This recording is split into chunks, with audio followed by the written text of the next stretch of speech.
All right then. Hello, everyone.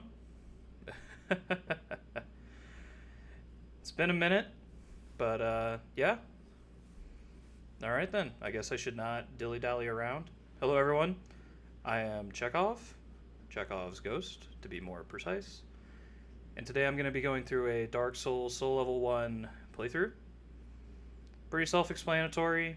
I really enjoy From Software games. And yeah, I think we're going to have a lot of fun as I continue to basically make some commentary on the bosses throughout and probably just idly chat. This will be fairly chill. I think we're going to have a fun time, and hopefully I can make this game look pretty easy and somewhat accessible to people who might have been put off in the past. Let's get rolling. Let me just adjust this a little bit more so we can get some more music. And then let's watch the intro. Yes, indeed. It is called Lothric, where the transitory lands of the Lords of Cinder converge.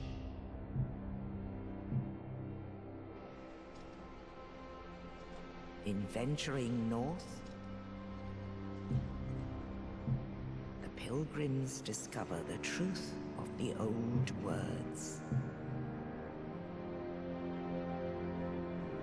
The fire fades, and the lords go without thrones.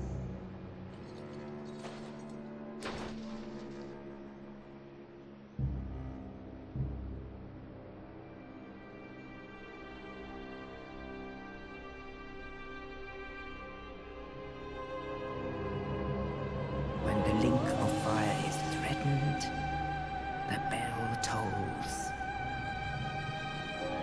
unearthing the old lords of Cinder from their graves.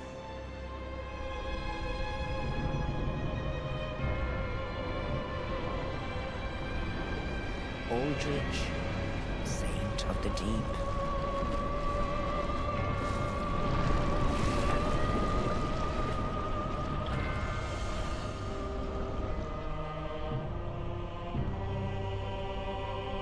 Farron's undead legion, the Abyss Watchers.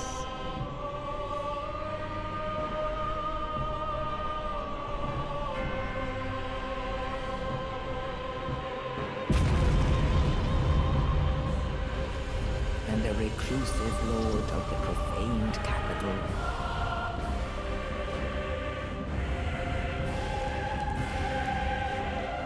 Yhorm the Giant.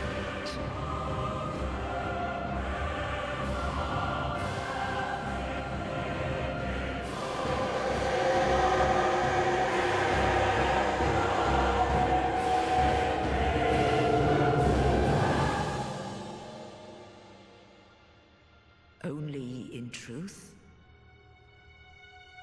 the lords will abandon their thrones.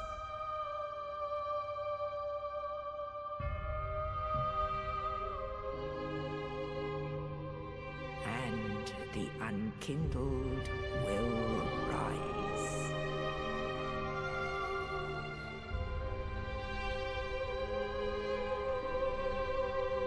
Nameless, accursed undead, unfit even to be cinder.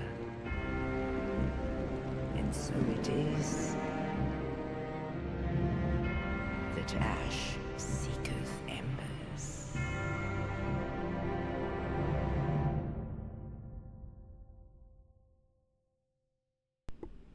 Well, alright then.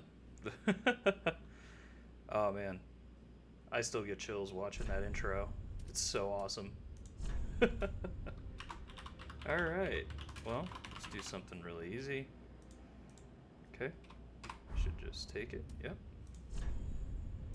Oh. So for a true Soul Level 1 playthrough, you need to start with the Deprived class. Notice that every other class here, if you look in the upper right, it'll say level like 10, 9, 5, whatever. Only the Deprived truly has level 1, so it's the lowest stat total for the entire game starting out. And yeah, that's kind of the whole point of the Soul level 1 playthrough is you're purposely handicapping yourself to not increasing any of these stats, which are starting out at a baseline of 10 for all of them. And we go from there. So we're going to go Deprived. I'm not too picky on the appearance here, so this should be relatively quick. Burial Gift, I'll give myself a little bit of credit. We'll go Life Ring. Face presets. Some of these are funny. We'll just go Commoner. Build. Let's go very slim. I want as small as possible target to hit. Build, that's fine. Appearance. Age, matured. Don't care about that. Let's see. I did want to give him some facial hair. Let's give him a beard. Let's see, hair color. Let's make him look old as dirt.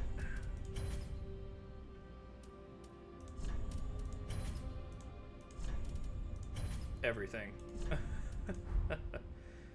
Let's see. Nice and spooky. Let's give him a tattoo. That one looks kind of cool. Let's make it like bright yellow so it's distinguishable. And then what we can do is we'll just bring it down. I like bringing it over the face. Typically whenever I've done this in the past, usually one of the things I'll notice is that you just can't ever see the tattoo. So I like the idea of at least having it on the face and having it being a bright color so it's readily distinguishable. Okay, so we confirm it. Alright, cool. Hey, it's good enough for me. Let's roll.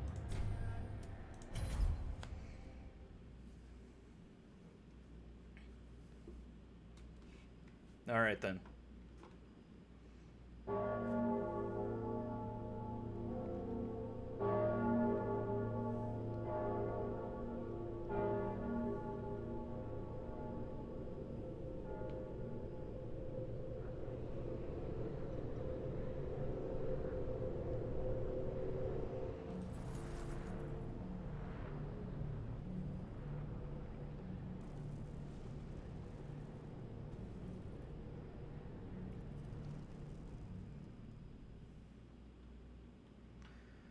Also, just as a general comment, I will try to stop myself from talking if there's like a narration or a character that's talking in the meanwhile. Also try to go slow whenever a character is doing anything, just so that I don't speedrun it like I normally do. Alright, we're just gonna walk past this guy.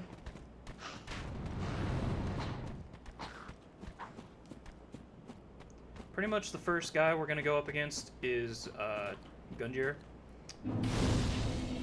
He can be a little intimidating if you've never really worked with the series before, but I assure you he's not going to be very difficult for us to just walk through. Even in this weakened state with my low stat totals, I'll even spot him in Estus, use charge. So all those skeletons are not going to breach this area because now there's like an invisible boundary. That door normally acts as the fog gate for the boss fight, and as you'll see, the enemies will keep trying to enter it, but they cannot anymore. Or it's not that they can't anymore, it's just that they can't. So we're officially in the boss fight, we don't have to worry about them following us or shooting at us, and we come to this guy. He's got a trusty coiled sword stabbed through him. Let's help him out.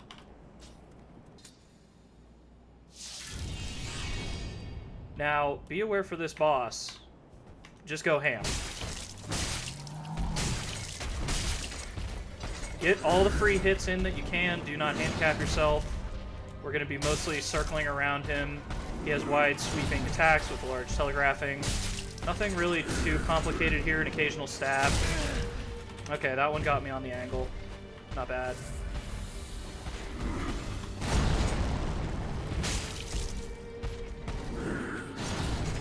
So this is his phase 1.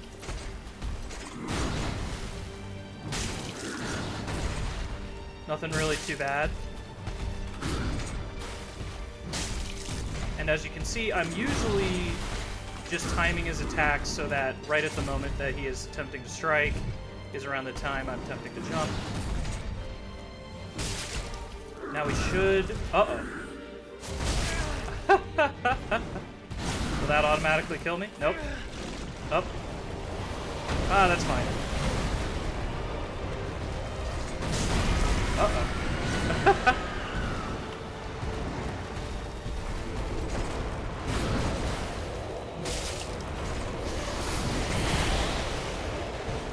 So as much as big and as scary as he looks, do not be afraid.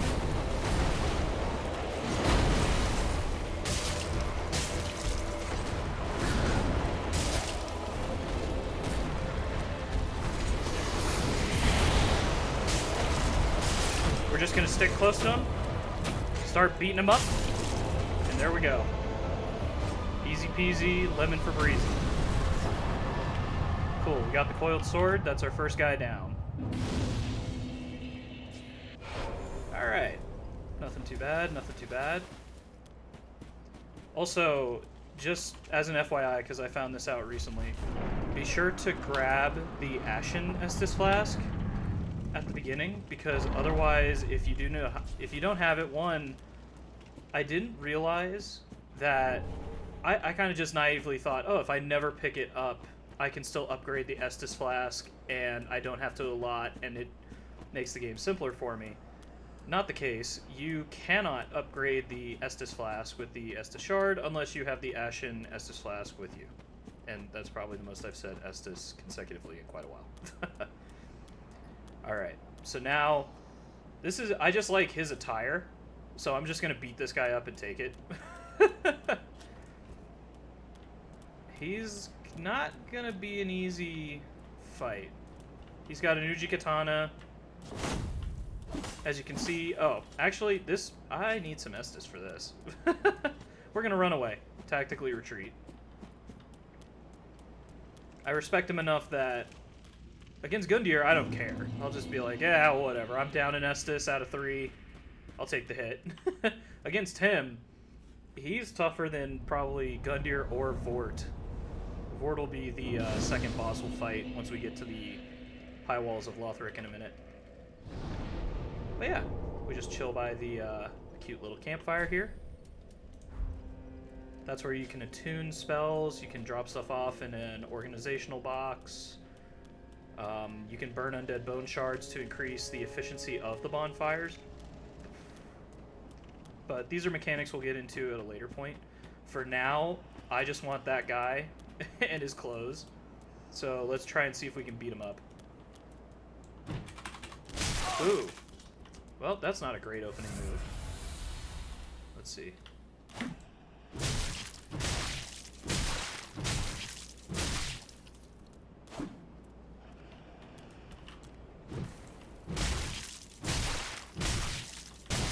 Haha. Okay, that might have seemed cheap, but I'm not gonna lie, that's probably the easiest way to deal with him.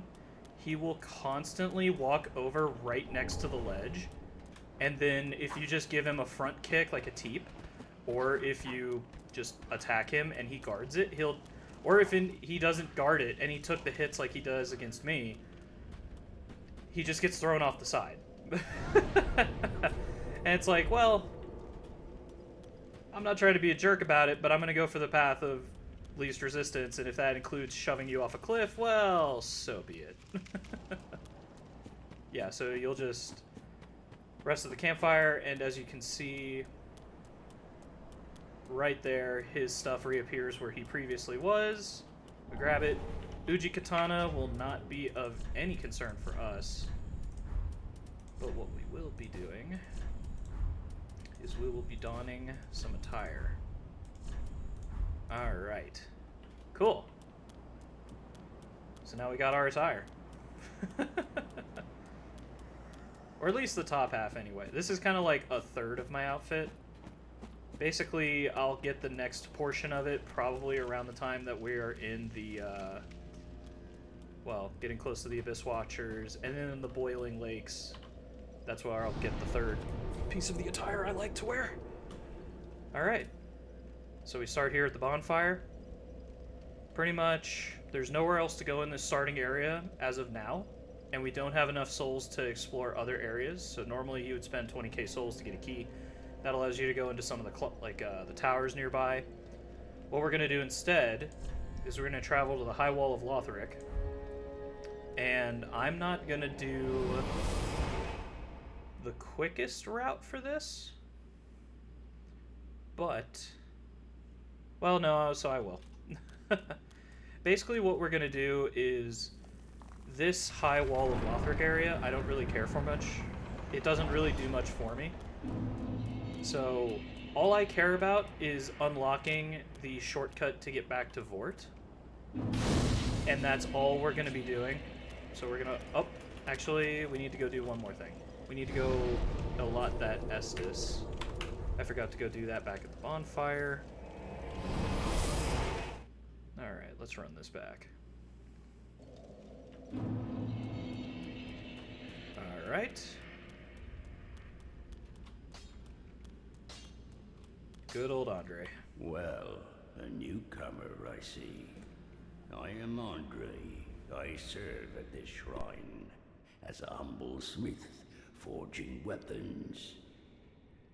You're in search of the Lords of Cinder, I trust? A toilsome journey, I'd wager. You'll require good arms. Let me smith you weapons. I am a smith. Such is my purpose. Alright. So, just gonna allot some Estus. It basically, for those who aren't aware, the Ashen Estus Flask is what allows you to refill your, I suppose it's called the magic meter. That's just what I'll call it.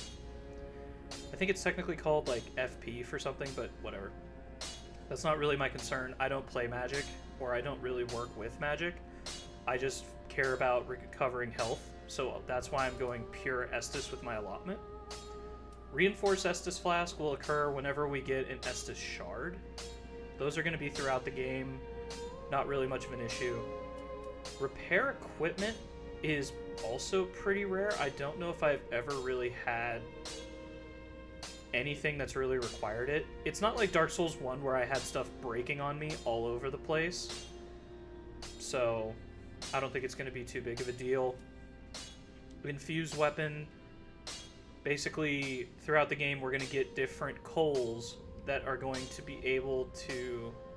We give them to Andre, we give him gems, and then they will allow us to basically make specializations of our weapons, depending on what stat or elemental damage we wish to scale off of or to infuse into the weapon.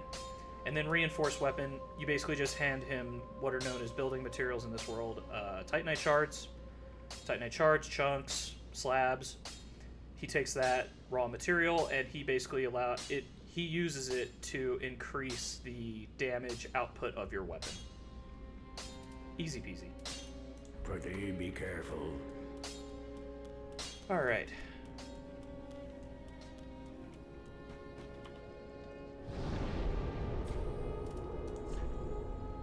Back to the High Wall of Lothric.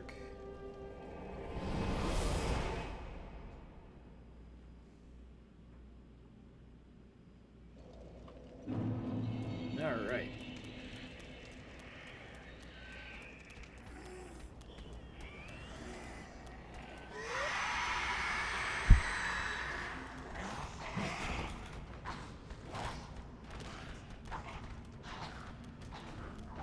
So just to give some clarity on what I'm doing right now,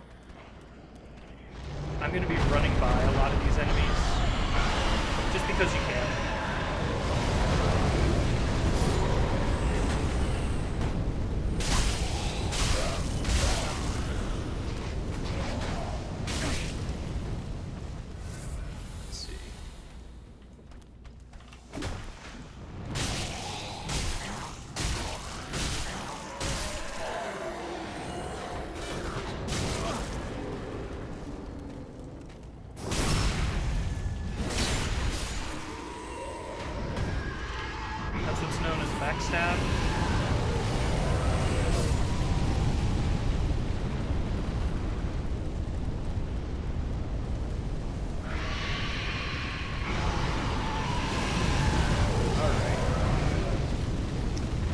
There will be a knight up here.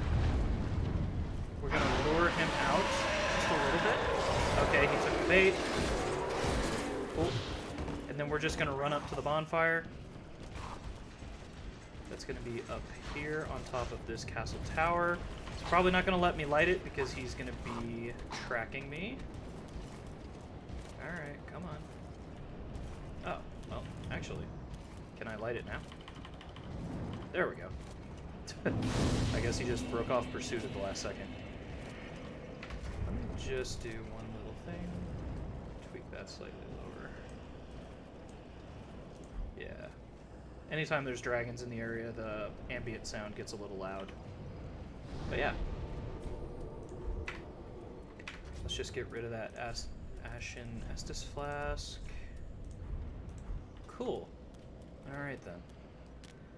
So pretty much the main objective for this area is going to be for us to get to the shortcut that'll lead us to Vordt.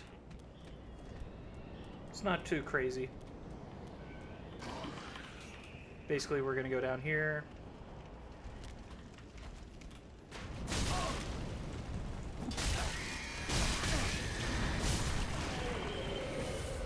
I probably should be more mindful of my health, but I don't particularly care at this juncture. What the? Well, alright then.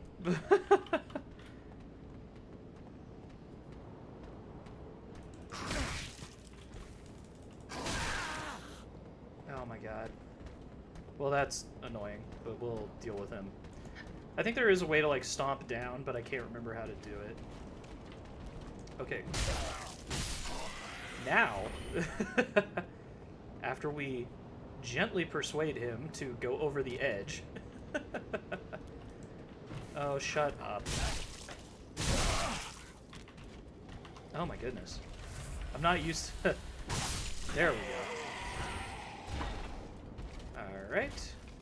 Okay, 2 Estus charges, but I've still got the... I'm still kindled. Should be fine, should be fine. Alright. Here's a cute little shortcut that's going to get us back to the original High Wall of Lotharic bonfire.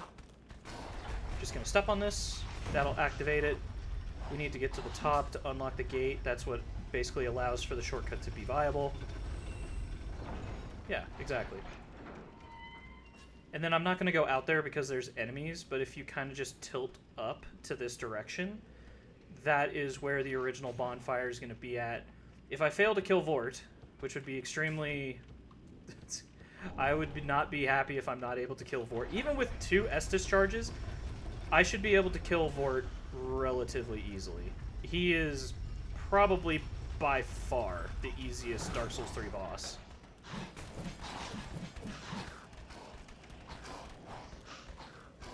Alright then. Okay, we're gonna hop down here. Oh, haha! Ho ho! Not too bad, not too bad.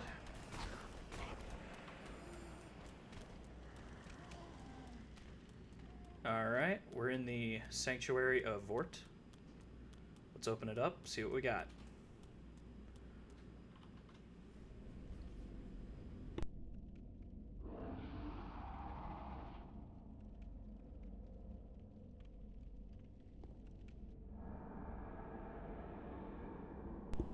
So ominous.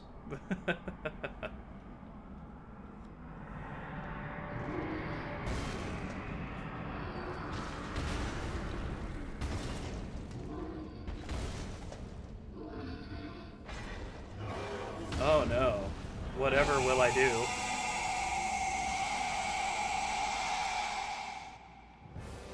Alright. Big, slow. Nothing to really worry about here.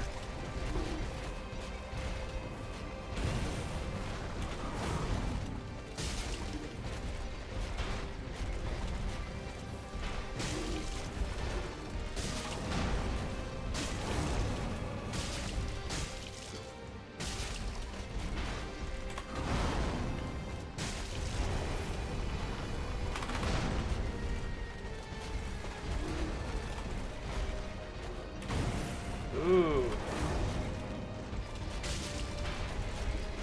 Now I'm just kind of disappointed because he hit me.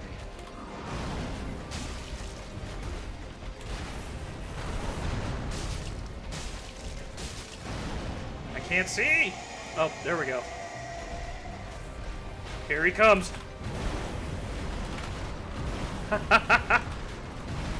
That all you got?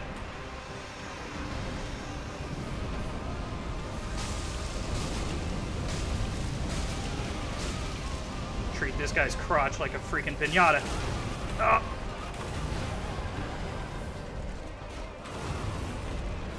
Oh, come on. All right. Bring it on.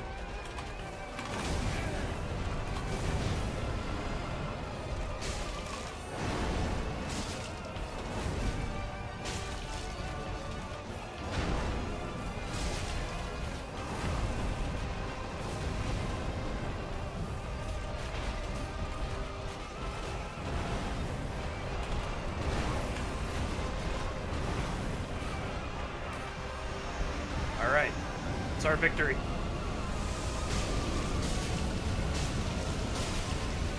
And one more, one more. Nice. Oh boy. Ha ha ha. Cha-ching. All right, now, dear Lord, give me my flask charges back.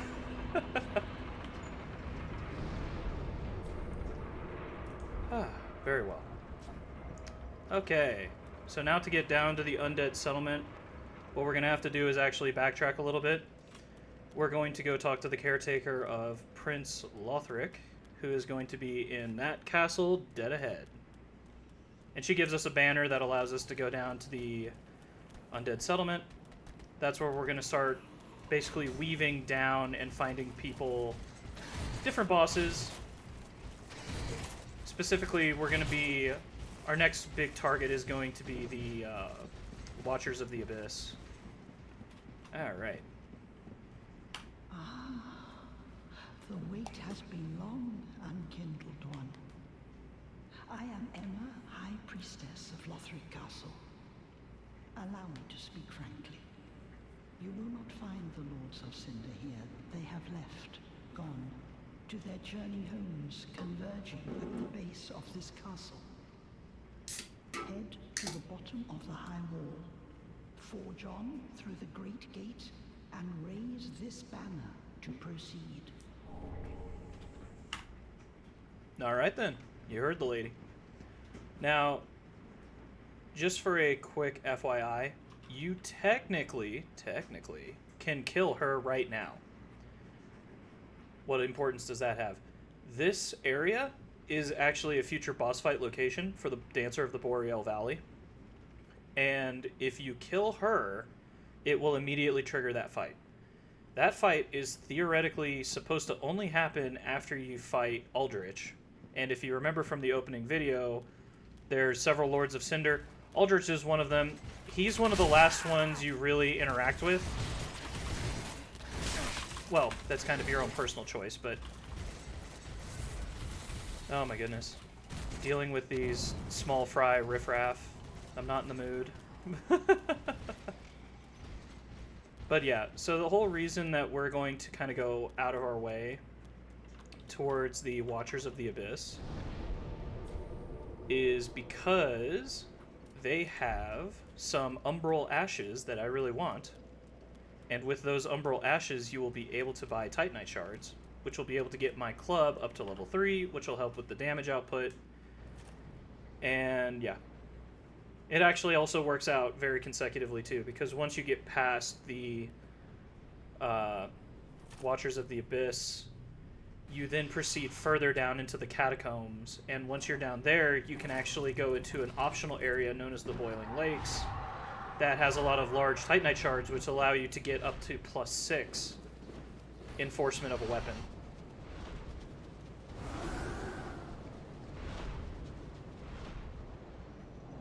We're all meat and potatoes here. I have a path. I'm going to get my weapon to be the strongest I can, as far as I can get it, and then we're just going to go smack some fools around. Alright. Lovely, lovely, lovely undead settlement. This is just a poor, older area of the world. Things are not going good for these guys.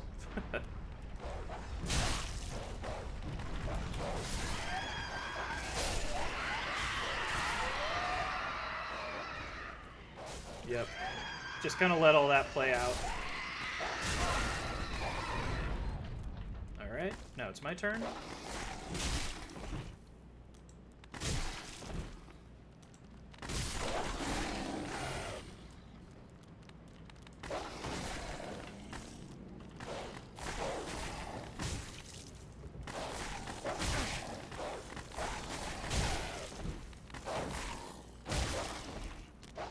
Alright. Nope. Nope. Uh-oh. And goodbye.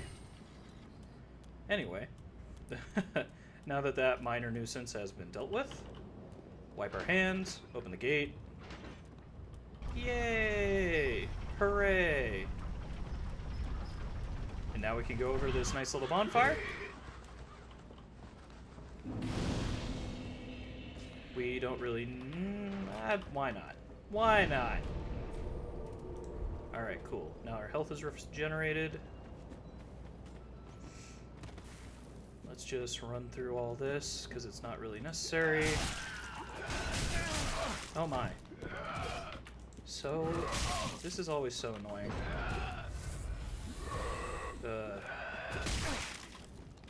Excuse me. Dang it. Ah, well, I got impatient. I hate dealing with small characters, really. It's part of it. I mean, this game has multiple chokes and bottlenecks where it's just kind of forcing you, like, hey, you could get mobbed on if you're not careful. And I just really turn my brain off. It's hard to lock in when your opponent is that. I definitely have a bad habit of playing to my level of competition. I'm just going to avoid a lot of this crap. Go down this way. Cool, we're going to get Loretta's Bone. That's important for a story quest line with Geralt. We got Nestus Shard. That's what I was talking about earlier. That'll allow us to increase our number of uses of our Estus Flask. Now we're just going to run by all of these rotted farmers and silliness. Bounce, bounce. Recharge. Now we're just going to run.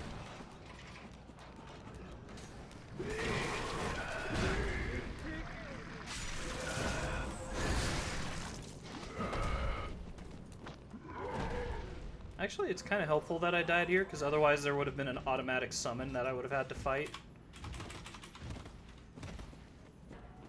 Alright, cool.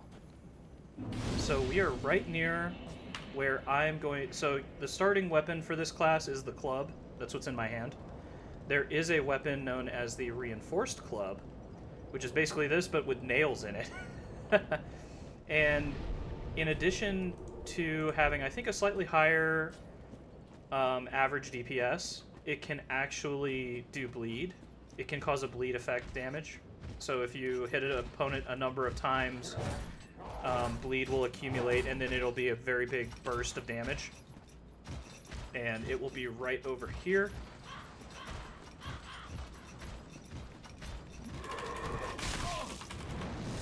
That's what I want. Okay, I wanted him out of there. Wow, that was actually perfect. Sick. Normally they try to jam the doorway and do a bunch of other crap. Not here. Alright. Okay, just an FYI, if you go through that way, that's actually an optional boss fight. The Rotted Greatwood Tree. I'm gonna come back for him later, but he's not really my objective right now. My objective is to kind of just get through this undead settlement twist and turning gauntlet. It's really not too bad. So now if we continue down this path and go to the left, that's where we'll find that tower. You can't really see it here because of the cliff face. So those arrows that we're hitting over there are being fired from a tower in that direction, and that's the direction we're heading in. Uh-oh, they aggroed on me. Well, that's fine. Many will come, all will die.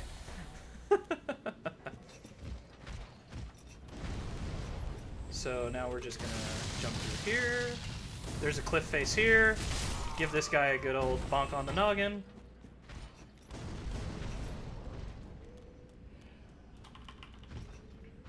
Alright, we're doing pretty decent so far. Gonna rest here, kind of reset the board. Actually, probably would have been better if I did not do that, but whatever. What's up, guy? Bye-bye. Alright. We're just going to kind of let them go along, because as you can see, I want to get into that tower, because that's going to be the next access location for the next bonfire. And so I just need them to kind of quietly and peacefully not glitch out. Okay, well, I guess that can't be helped.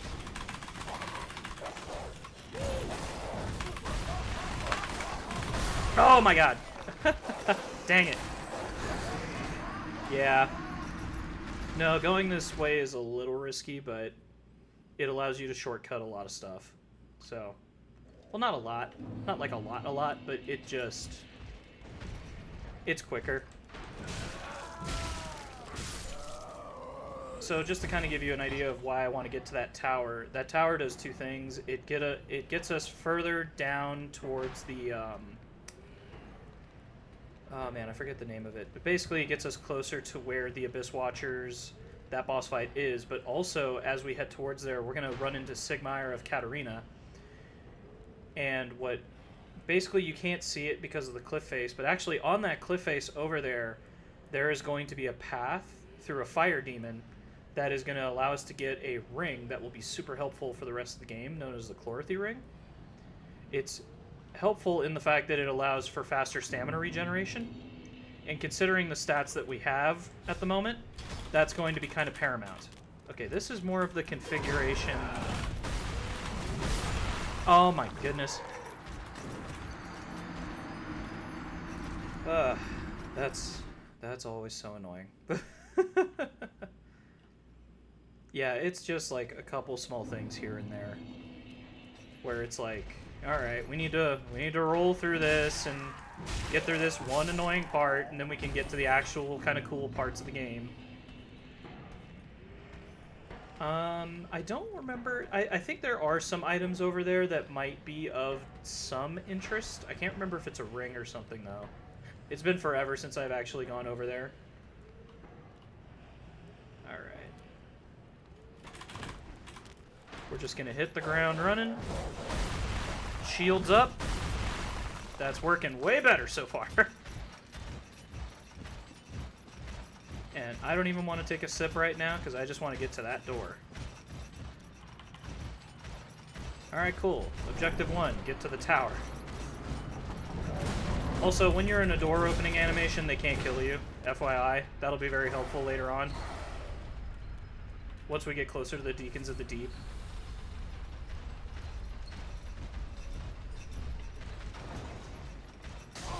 Uh-oh.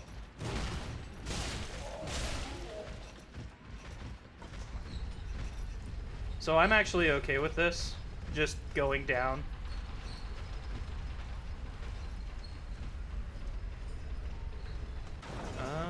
Let's see.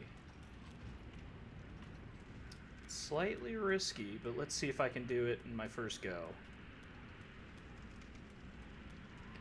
Yeah, we've got that guy. He's probably going to be aggroed. Oh god, oh god, god, god, god, come on, come on, come on. Cool, cool, cool, cool, cool. Literally cool. He does frost damage. We're just going to ignore that conveniently. Alright. Not bad so far. Okay. Let me think. It would probably behoove me let's see. I'm making a decision at the minute. Let's go see if we can talk to Sigmar. And actually, this is a good chance to go talk to the Archer Giant who's going to be on top of this tower where this lift is. Because you can talk to him and just be like, hey man, I don't want to fight anymore. And he's like, chill. I don't want to shoot at you anymore. And then when you walk through that area of the undead settlement wherever there's arrows being shot down, he'll never target you.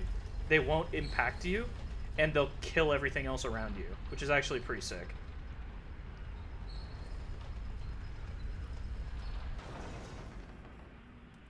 Okay, if I had to guess, Sigmar is going to be here. He's going to be like, Yep, there he is. That's totally fine.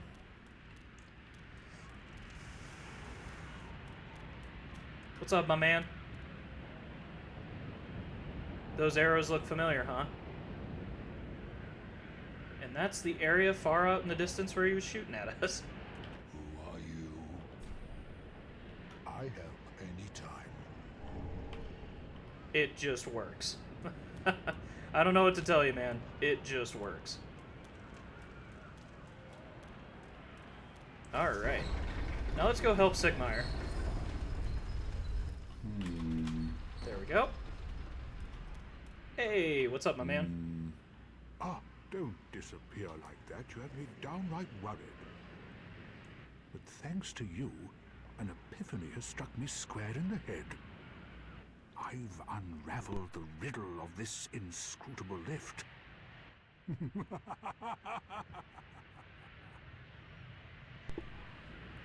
On some days, I begin to doubt myself.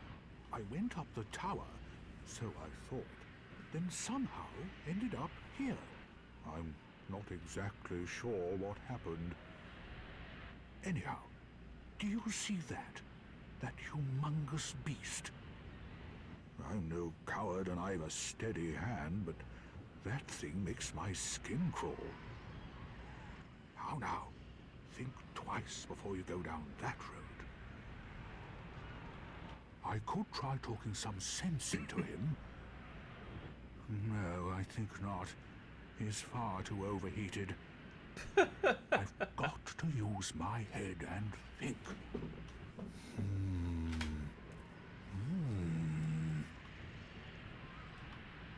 Well, alright then.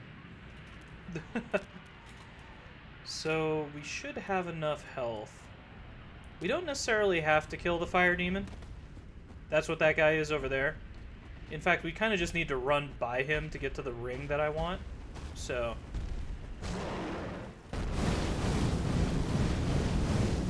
that's what we'll do. And then this will work doubly well, because what's going to end up happening... oh boy.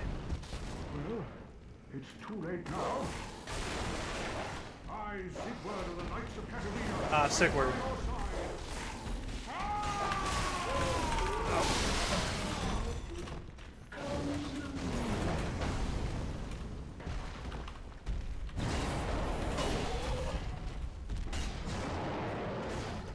Sorry, Sigurd.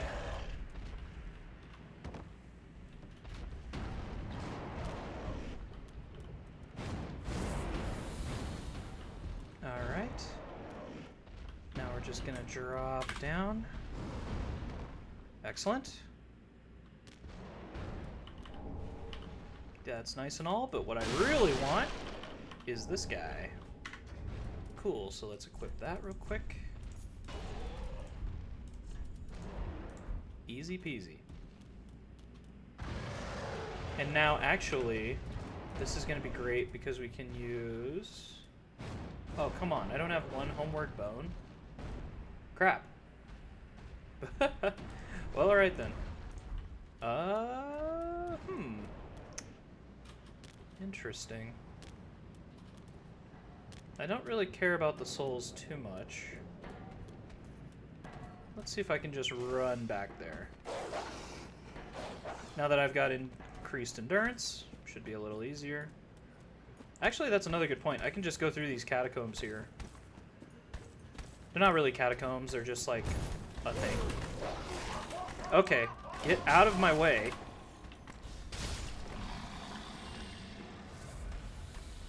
Goodness gracious. Some people are just so rude.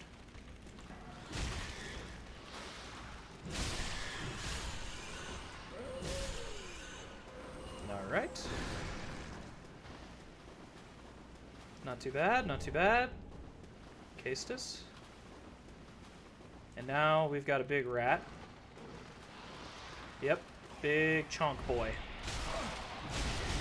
Oh, God.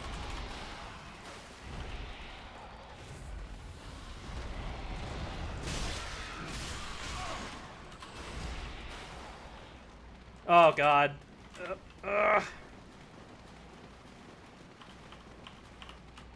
He's gonna kill me. He's gonna kill me.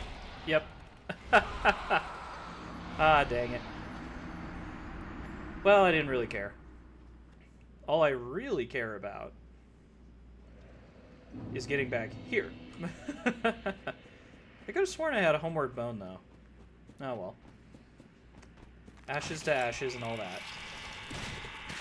Now, we need to go get a better shield. Ah, Soul of an Unknown Traveler. That'll be helpful a little bit later, just for some extra stuff. Oh my god. Hello, Mr. Pudge Pudge. How are you?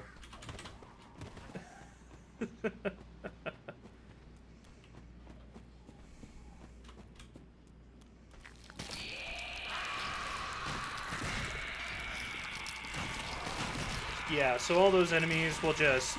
They'll freak out, but you can literally just walk by them to get to this next bonfire.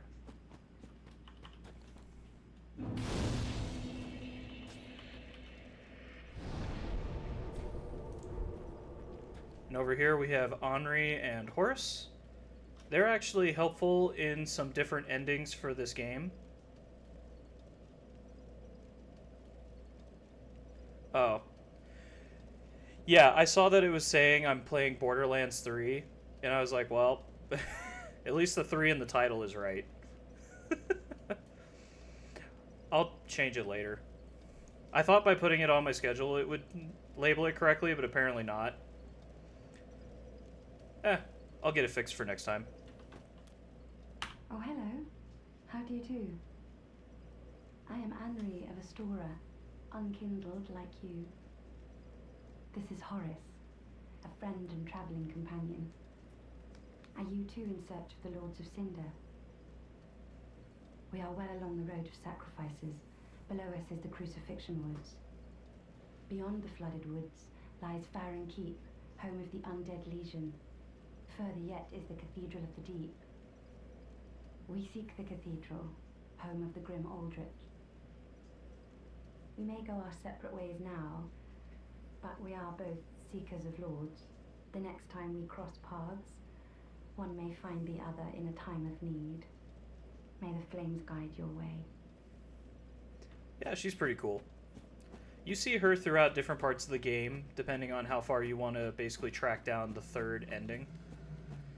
Typically in Dark Souls, the endings are sort of split up into whether or not you want to relink the fire, which is the continuation of the Age of Gods. And there's some pretext to that. So there's basically three different time periods within the Dark Souls timeline. You basically have the old times, which were times ruled by fog and dragons and whatever. Basically the dragons pushed everything, including humanity, under the earth. And that was the only place where humanity or other races could find refuge. And then the first flame appeared. And then from the first flame, that's where you had the first 4 Lord Souls that came out.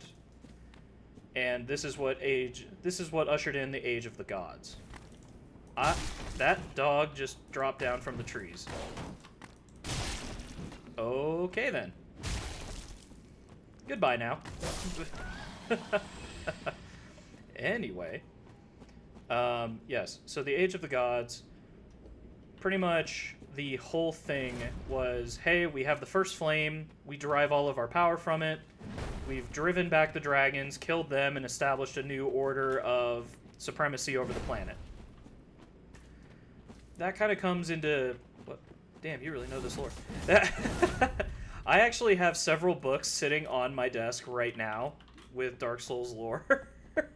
It's actually... They're really nice books. They go into, like, basically the development of the game and then the universe lore.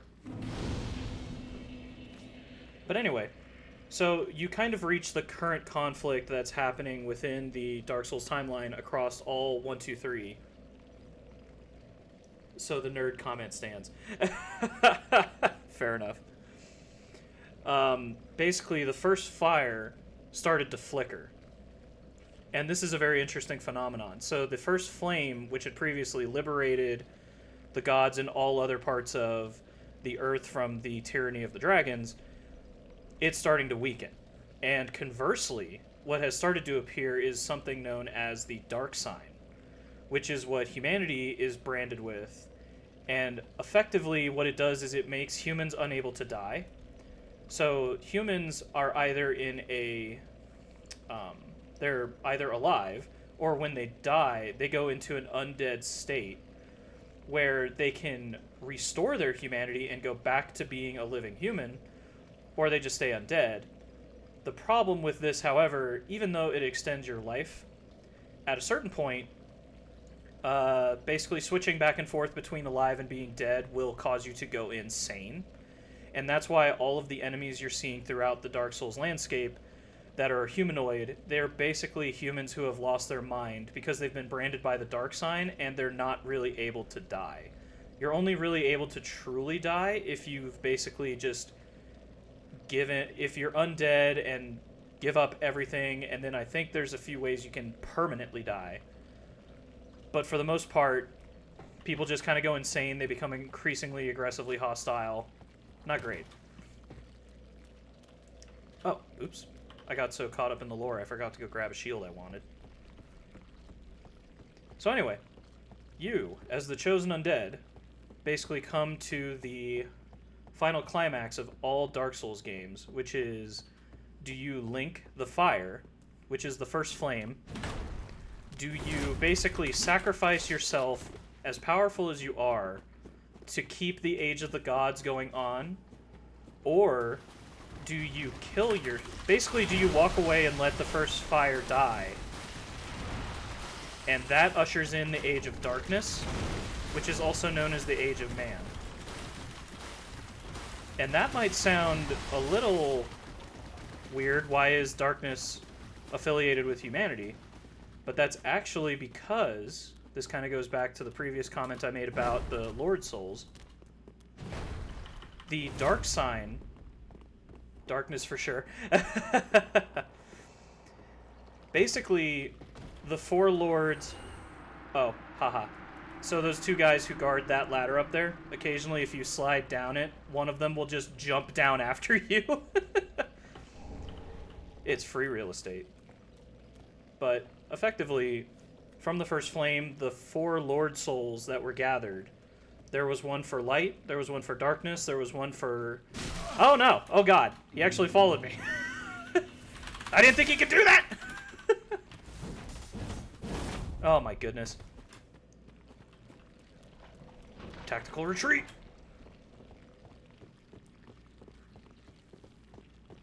Anyway. So, the four Lord Souls. You have the Lord of the Light, which is Gwyn. He's the final boss in Dark Souls 1. And he is the... He basically linked the first flame. He saw that the first flame was going out, and he sacrificed his godlike powers in order to rekindle it and keep it going just for a little bit further. You have Great Lord Nito, who has the soul of death. Gosh dang it. Grave Lord Nito has the soul of death. The Queen of Izalith has the soul of life. And then finally, the soul of darkness was the Fugitive Pygmy. And the Fugitive Pygmy is actually the creator of humanity and the creator of the Dark Soul, or the Dark Sign. Basically, he found out that, like, oh, hold on. if I take my dark soul, literally dark soul, and split it into the dark sign and brand all of humanity with it, now they're not so fragile. It's just whenever they die, they have an opportunity to come back to life. It's unsure if he knew the consequences of this action, and if he knew that it would cause humanity to gradually go insane.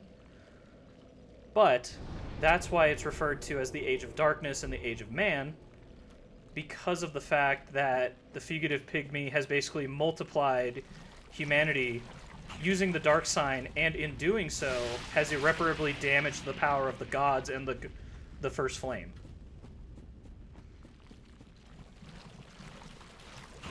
Fun lore. Alright, need to focus a little bit. Got a couple more things I need to do.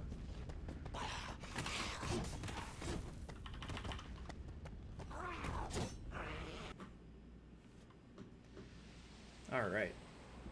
So basically, to open the big gate to get to the Watchers of the Abyss, we're going to need to extinguish these 3 smokestacks in this area. That's why it's panning to these other 2. Or, well, it's panning to that one. It shows another one in the distance. And effectively, it's kind of like a puzzle game, which, you know, whatever. But once the 3 fires are extinguished, that door will open, and then we can get into the Abyss Watcher boss fight. Easy peasy.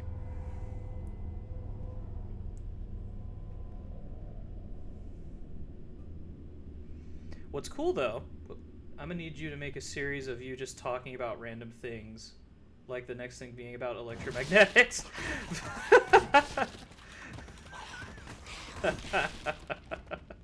Oh my goodness. That's such a fun... Oh my god. It just... That would be so funny, like, I get a consistent viewership at one point, and then I'm like, oh, they actually like me talking about things. I'll talk about electromagnetics. And then viewership plummets. I get banned off Twitch.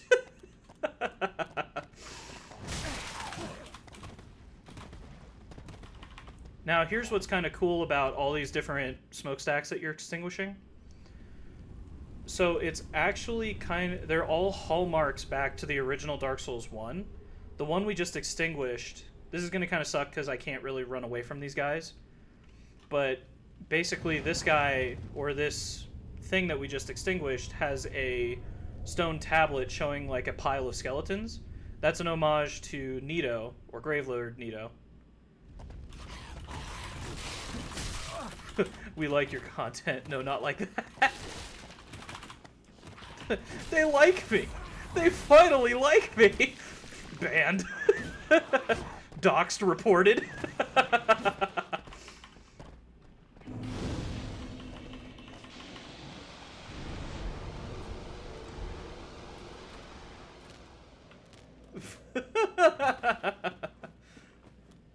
Oh my goodness. Alright. So this is actually a pretty good area for a multitude of reasons. We're gonna go up this ladder, covered in sludge and poison. We're just gonna climb up here. Alright, I gotta go do... But I gotta... Alright. Later, my man. It was nice seeing you in chat.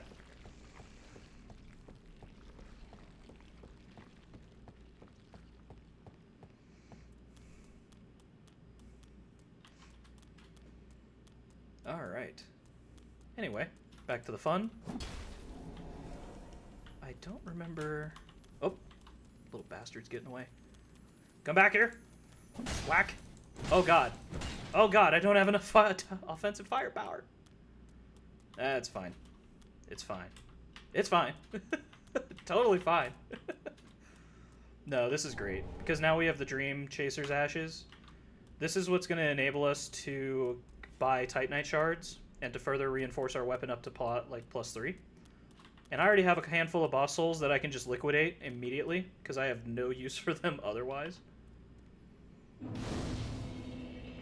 So yeah, let me think.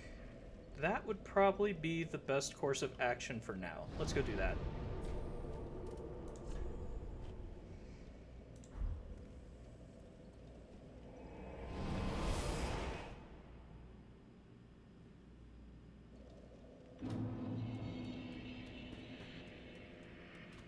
Alright, so we're just gonna liquidate some assets real quick.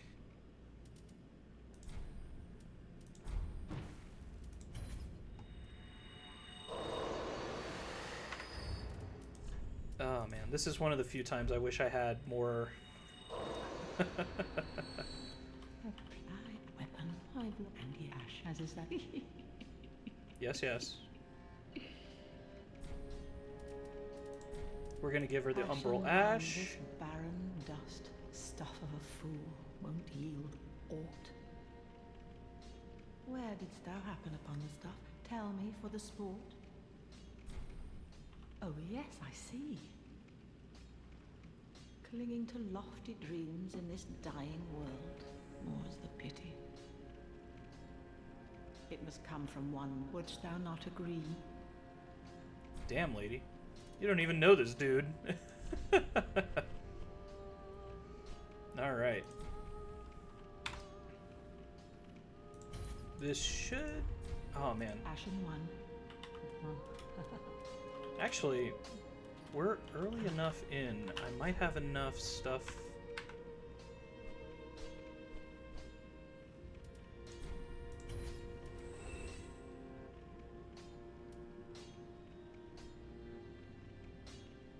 Oh, that's interesting. The Reinforced Club requires more. Okay.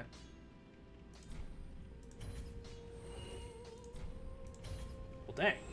Okay. Well, I can just keep increasing the current club that I have. Ashen one.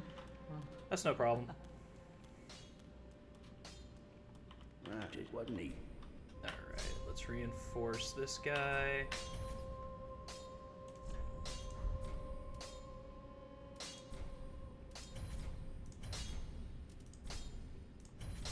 Pretty be careful. So I know where to get some more Estus Flask charges. We can probably go do that real quick. And I also need to go get a better shield. We'll go to the halfway fortress.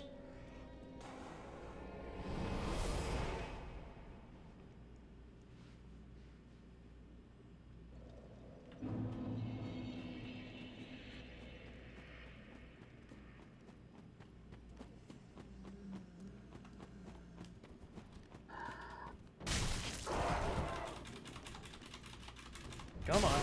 Oh my goodness. Let's see. Oh, did I actually? Oh no, I don't think I did. Oh, I gotta be careful so I don't glitch.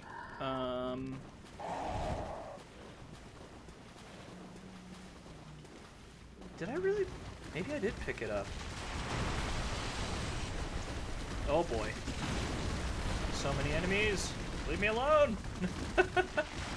Oh, good lord. I didn't know they could follow you up here. Oh my goodness. I guess I've just never tried. Oh yeah, sick. Okay, we got the grass catch. Uh-oh. Uh-oh, crap. Bad. Bad, bad, bad, bad, bad, bad. Alright, now I can kick your butt. Come on. Come on. Walk over here. See what happens.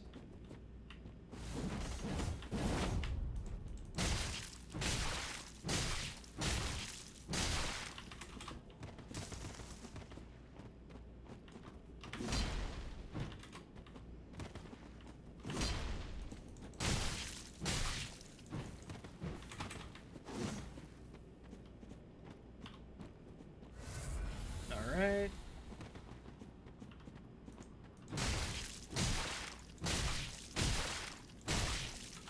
And now with both the Chlorophy Ring and the Grass Crest Shield, I'm getting a lot more stamina regen. And that is going to be very helpful.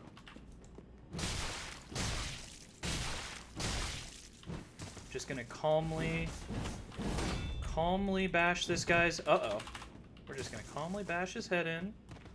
Easy peasy.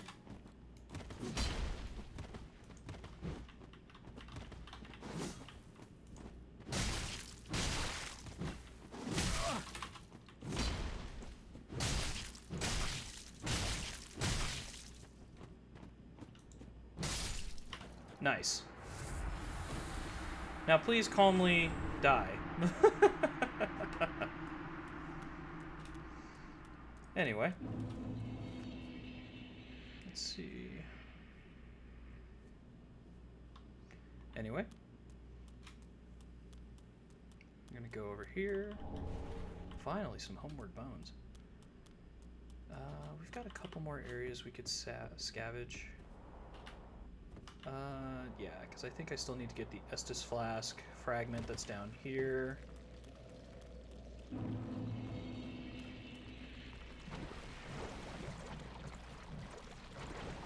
Oh, I love the bubbling sound.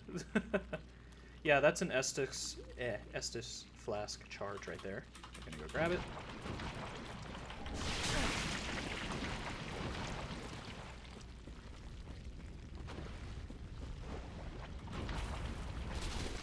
And actually, after that,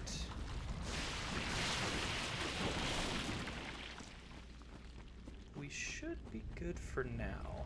There's another Estus.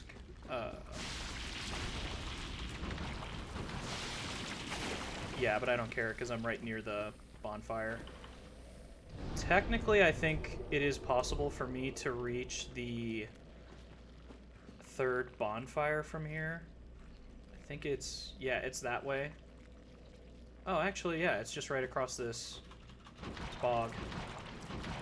Oh, yeah, let's just do it this way.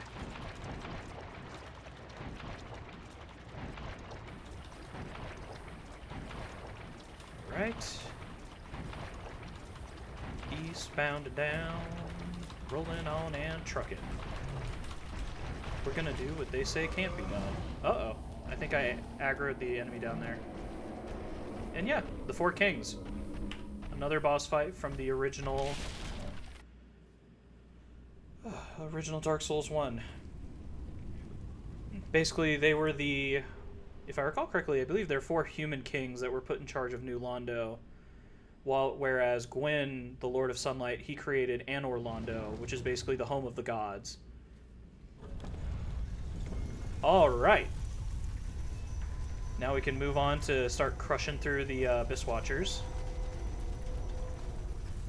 Let me think. Oh, I should have a good amount of souls. I might be able to upgrade my weapon again. And then if I get... So between the Grass Crest, Shield, the Chlorophy Ring, getting my club up to... Oh, God. I have no idea how I didn't die there. I don't think it can really follow me. Well, we're gonna find out.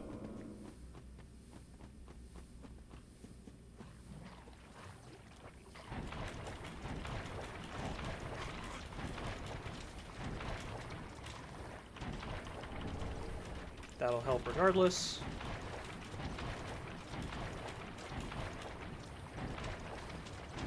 Oh, good lord. Okay, yes, this is definitely... Okay. Those, what appear to be like gecko frogs, they spray a gas which basically builds up curse on you. It's very not good. Curse is a permanent effect that you can only get removed by certain NPCs depending on the game. Okay, good. Let's see. Just keep on trucking through this. Oh my goodness. Alright, some purple moss. That'll be helpful later. Ah! Just roll through all that. Easy peasy. Okay, let's go get that last Estus shard that's going to be in the area. It actually might be... Well, we should probably go reinforce the Estus we have now. I'll go do that, then go to the halfway fortress. Yeah, easy enough. And then we're going to go whoop up on the Abyss Watchers now that the door's open.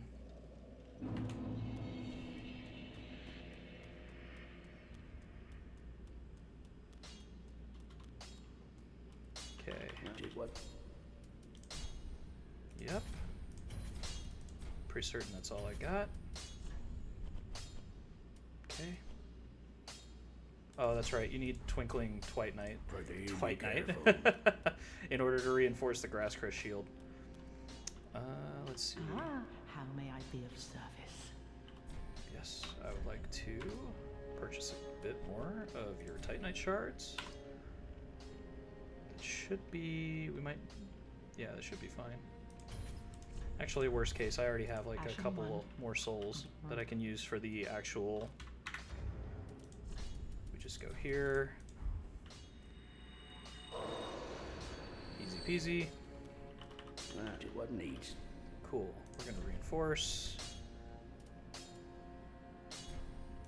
Nice. Alright. Be careful. Okay, 3,000 souls left. That's not too bad for what we're doing.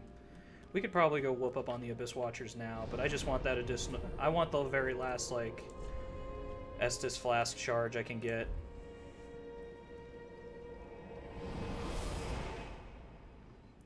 And just to give kind of a preview for what that fight is going to be like, the Abyss Watchers... I need to recheck my lore to be completely accurate on this, but effectively they are a guardsman corps who are basically eternally cursed to fight off the Abyss. And to some extent, I think they're also contaminated by the Abyss, so they continually fight each other throughout eternity. So like clones of them will just spawn more and more. And you'll see what I'm talking about once we get there. We just need to go grab one last thing, and then we can take a little field trip over there. Just dodge all these guys.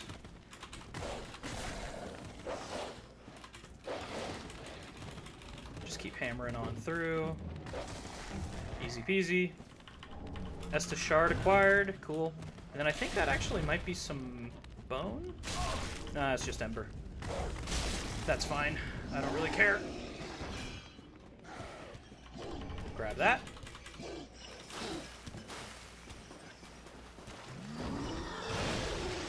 Man, these guys are not happy.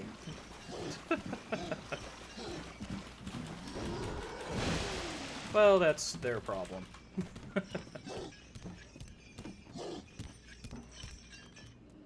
I do like that I can hear their chains, like, jingling as they're moving. That's pretty cool. But alright, cool. Now let's get to the bonfire. Actually, I just got that shard, so let's go do that real quick.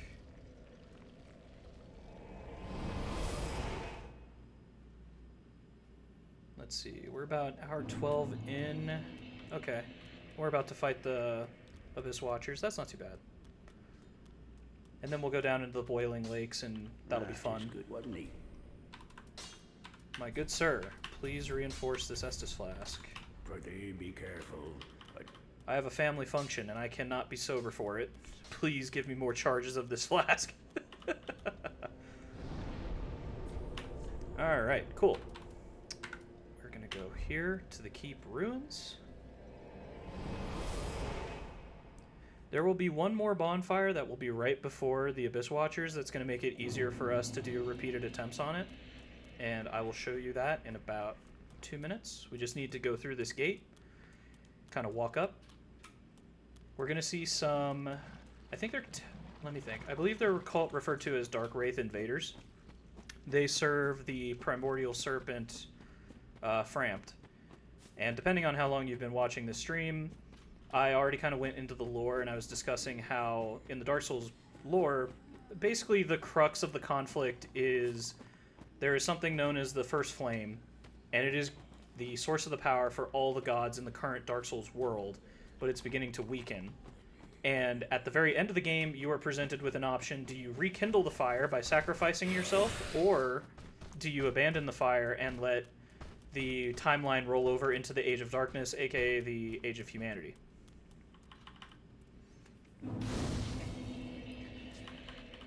Oh my goodness, I completely forgot where I was going with that.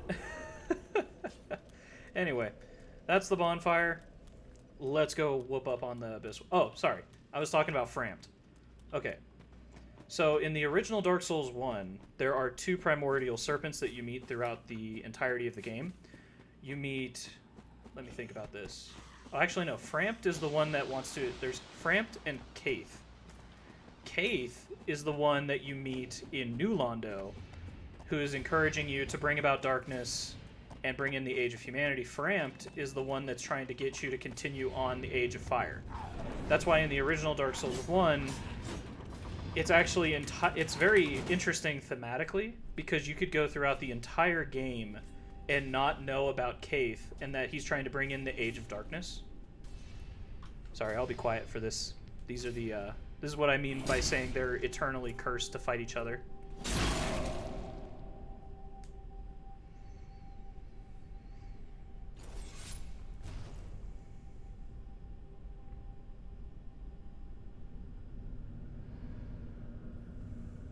Oh yeah, you look scary. I get it.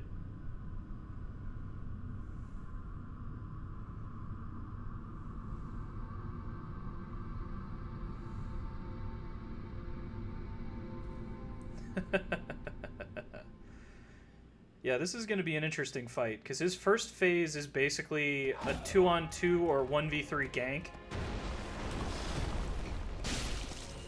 Okay, that's not too bad. 40 damage.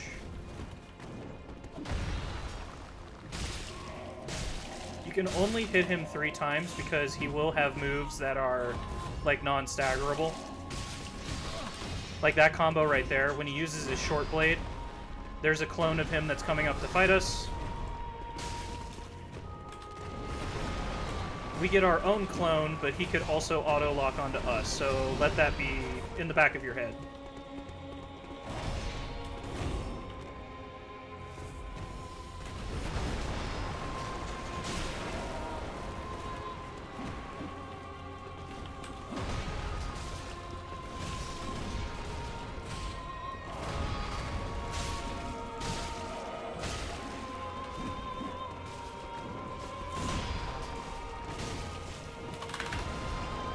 Let's see what you got.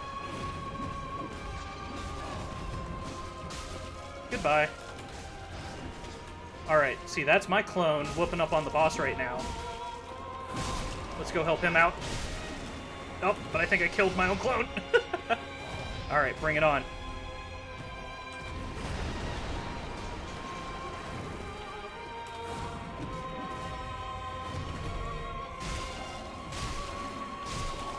Okay, that's the max amount of hits.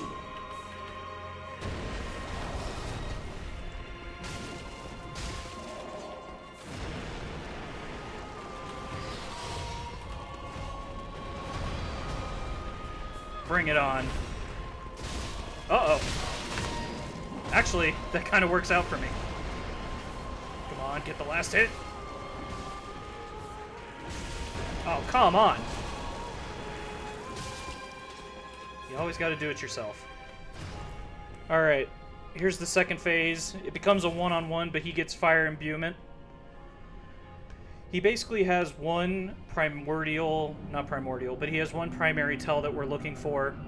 He's going to start doing a long string of combos, and he's going to eventually go into a flip mid-air.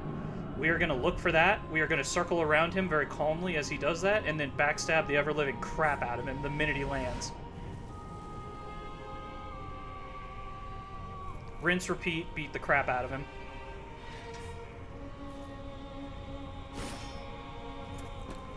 Yeah, we get it, you're scary.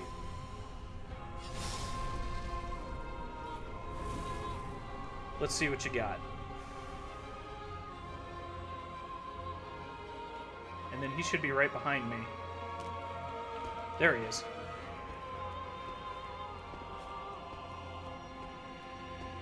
Come on. There we go.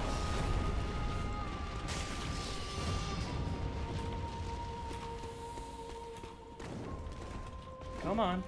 Aggro your combo.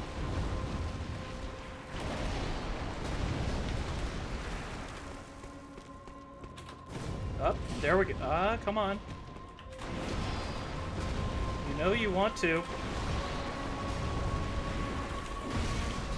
Come on. Oh, he actually hit me. Oh, that was the move. Ah, well. Alright, I'm done playing with you.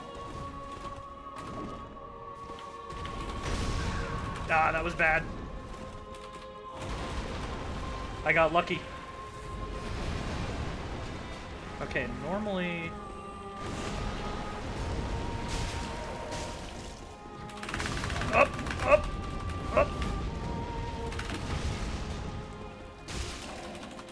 away! See, that's the move we're looking for, but we have to be in a position to take advantage of it.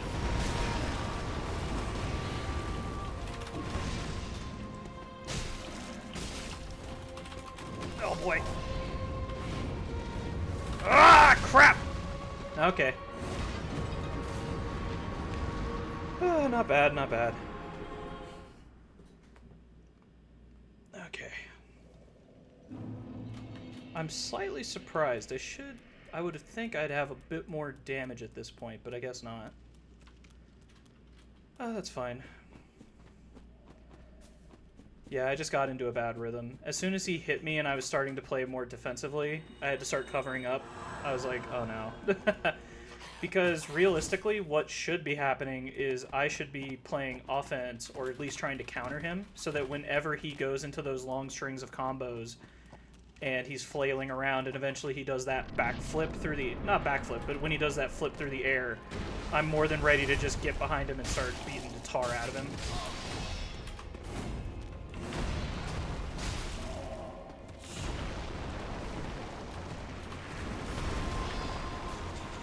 And just as an FYI, it's preferred that you start kind of going towards the back of the room so that you get full vision of all of the enemies that are spawning. So you have him, and you have his clone right there.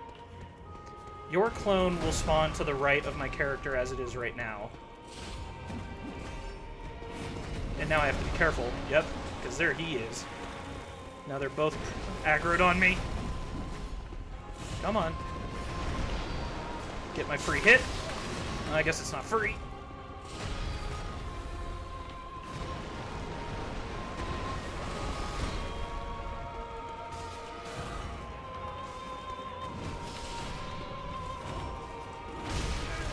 Oops. Oh, crap. That's just bad timing.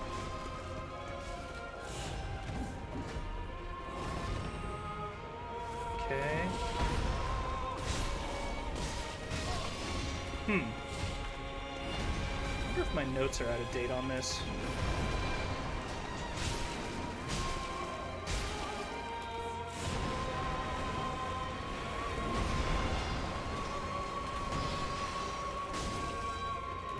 Oh my goodness, finally. Oh, hey, there you are. 3 S discharges. This might be a little rough.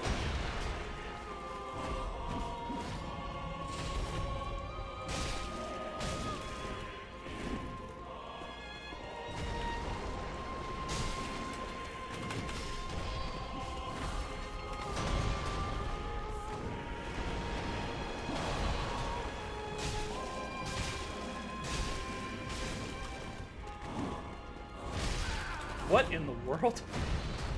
Oh god. Ah! Okay, I got distracted by the fact that one of the Abyss Watcher clones is literally fighting something through the fog door right there. I just like looked over and I'm like, what? What the hell is going on over there? Let me think. Is there any boss that I missed? No, we should be good so far. Let's keep going.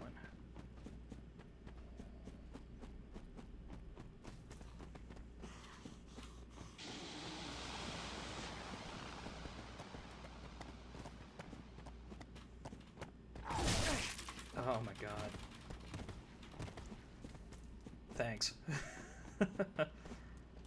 Just a friendly backstab amongst friends. You know, as friends do. Come on.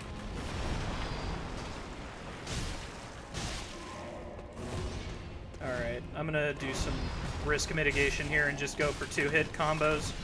Okay, that appears to be working better. I guess my information was outdated. I could have sworn that I could get 3 hits off on him before he starts becoming unstaggerable. But, and then his clone's probably gonna barge in here any second. There he is. Be a complete jerk about all this. Let's see if I can get some damage in on him. Uh-oh. Alright, alright. Come on. Okay, that's one guy down. Uh-oh. It is not looking good for him.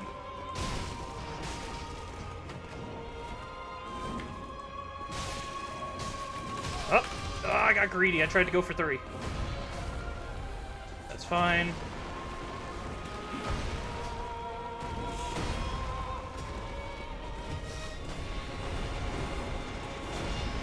Oh my goodness. Yeah, I could hear him. Okay, looks like you're my opponent.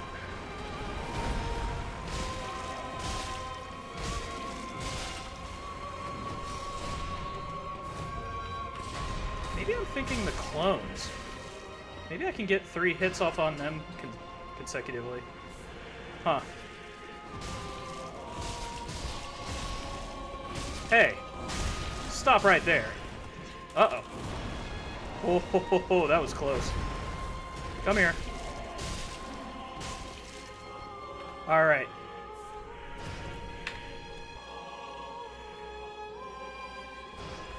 Let's go. What you got, big man?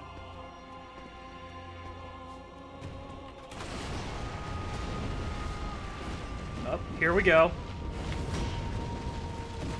Exactly what I wanted. Okay, not terrible damage. And then we can get some free follow-up hits.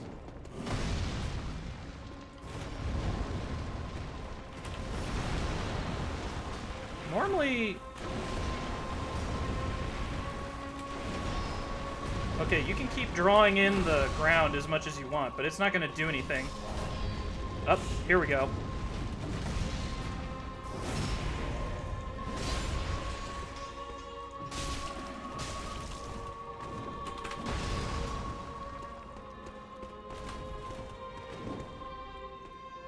Alright, come on.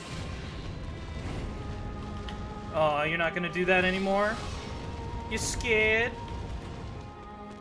Come on, big man. Don't you want to do a cool combo and flip in the air?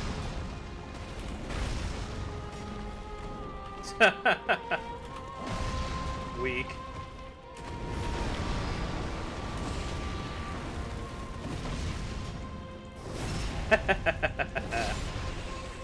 Oh no.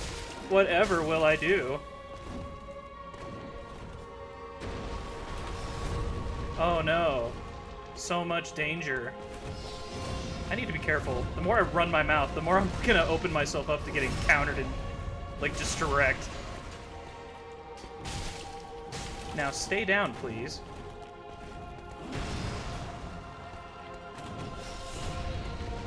Come on. Nice.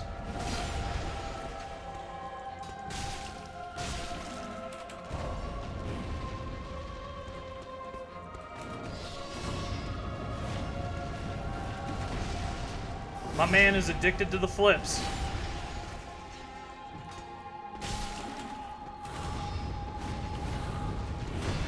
Oh ho ho. Okay.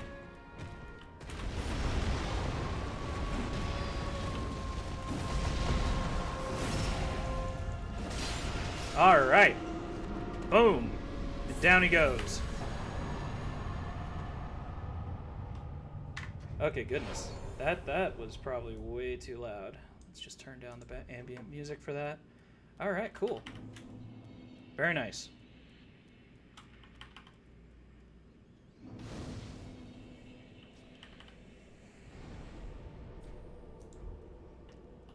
Actually, we can go use this to buff the rest of my weapon real quick. Let's go do that. Okay, hour and a half, and one of the soul, like, Lords of Cinder down. Not bad. We'll chain this into going down into the Boiling Lakes and getting some more large Titanite. Okay, easy enough. Oh my good. Oh my god. Okay, so I don't think I need more than like that. Ashen one. That is wasn't it? Okay. Okay, now we need large Titanite. Perfect. Easy. Be careful. So now what we're going to go do is we're going to go down to the Boiling Islands, or the Boiling Lake. In order to do that, we need to go back to the Abyss Watchers and start going down to the Catacombs.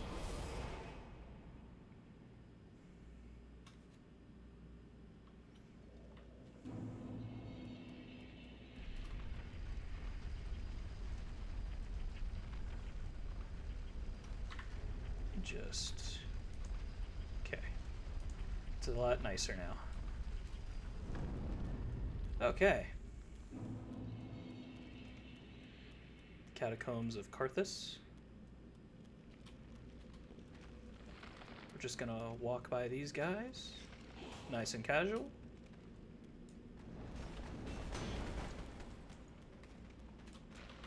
Yeah, it's kind of funny. You can...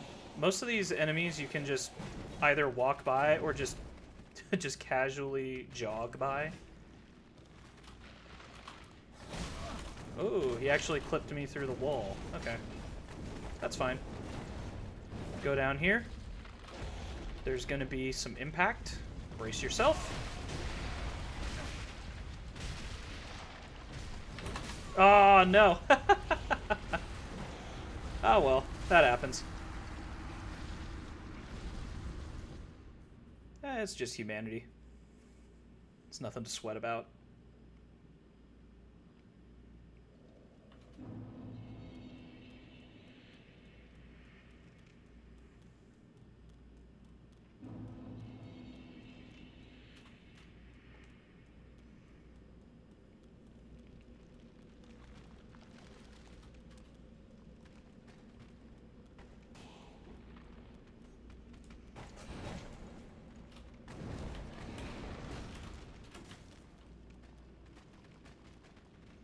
Okay, we're just gonna walk by these guys once some more.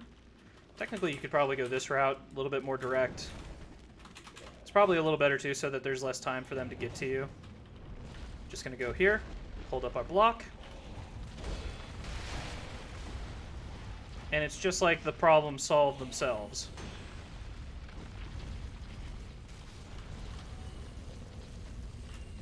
Excellent. Now what we can do, this guy... oh, what? I did not know he could run. That's interesting. There he is. Come back here. He's the guy that keeps that boulder coming, so we just need to take care of him. Easy enough. Alright. Chug a sippy. And run for our lives. Because these guys have invoked spooky magic, and we don't like that. Not around here. Alright. Climb up here.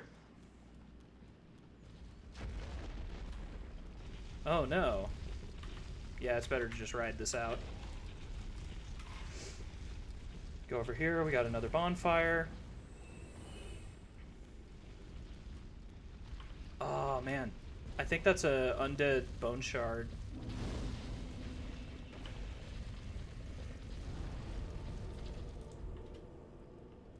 Okay. Oh, what? Ah, dang it. I should have grabbed that while I had the chance. Ah, well. Ain't that just the way?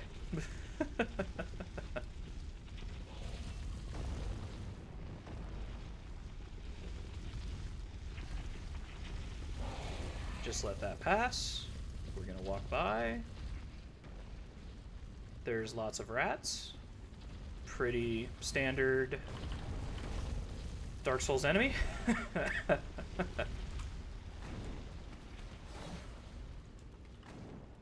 trying to remember what this guy gives. I think it's like a flame gem.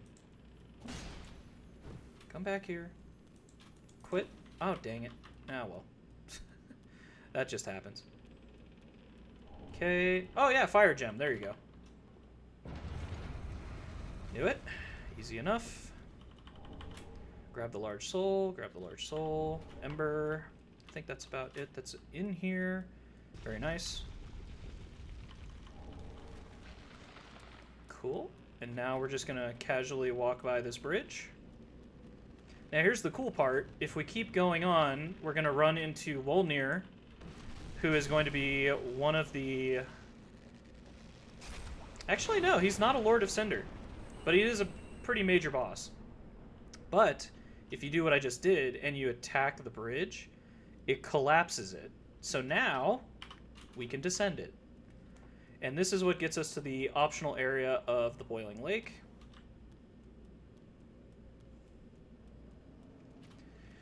There's a fire demon here. You know, don't really pay too much attention to him. We don't really care. Now what's cool is you can actually get the skeletons to attack him. So he'll jump down here eventually.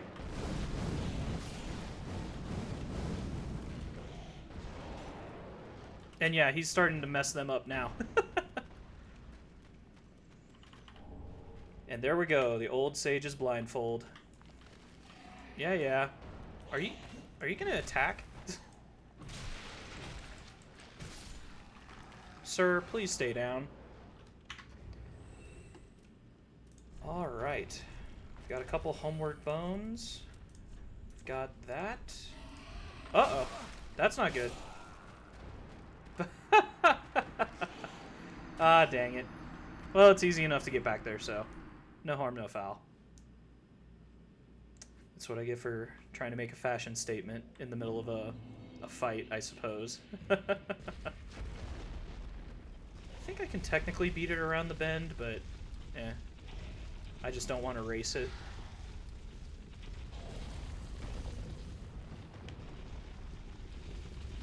Alright. Easy enough. I probably should wear pants. But, you know. The fashion. We're playing Fashion Souls now. Burlap sacks for everybody. Oh man, I can't even remember. I thought there was like... I think I'm getting multiple information streams mixed up. I do remember... I think it was for Fallout... Was it Fallout 4? That was trying to do like... The, Oh, what the heck is the material?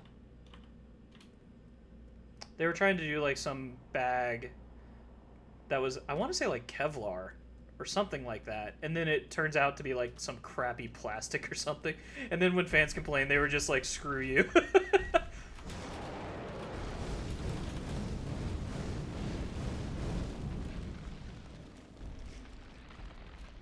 But yeah, no, in this house, our prime fashion statement is burlap sacks, and I will not hear anything else. Okay, cool. So the whole point of coming down here is because this is a large repository for large Titanite shards, which can get our weapon to an even higher threshold. And then once we max our weapon upgrades out on large Titanite shards, then we begin down the next path, which is going to be getting Titanite chunks. So pretty much my current plan is to go down here. Why am I not running?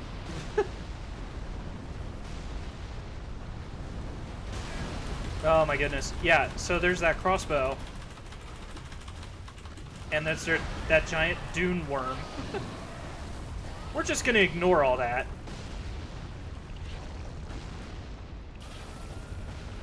And just walk by.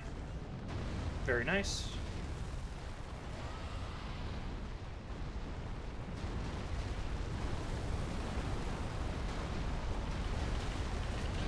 See, already, we've run into another large Titanite shard.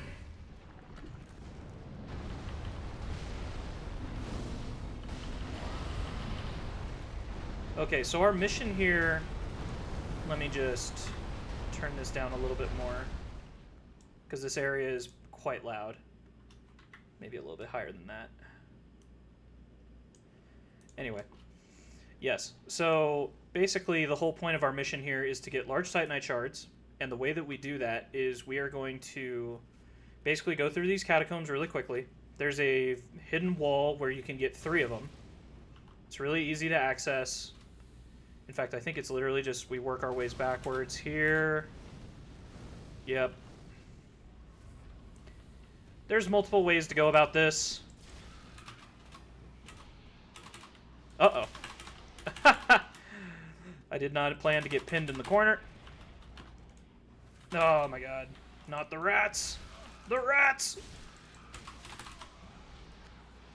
But yeah, basically, behind these rats is an invisible wall where you can get like 3 large Titanite shards just immediately, all at once.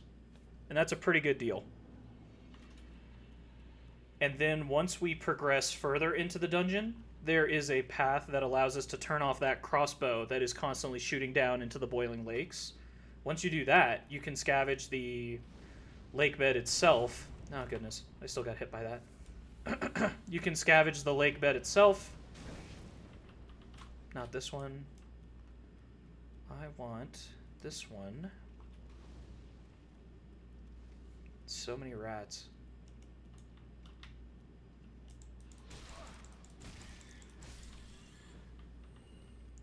I feel like rats in this game are like my equivalent to Indiana Jones and snakes. Why did it have to be why did it have to be rats? I hate rats. But see here, there's an invisible wall. Get by our friendly compatriot here. Bash his head in.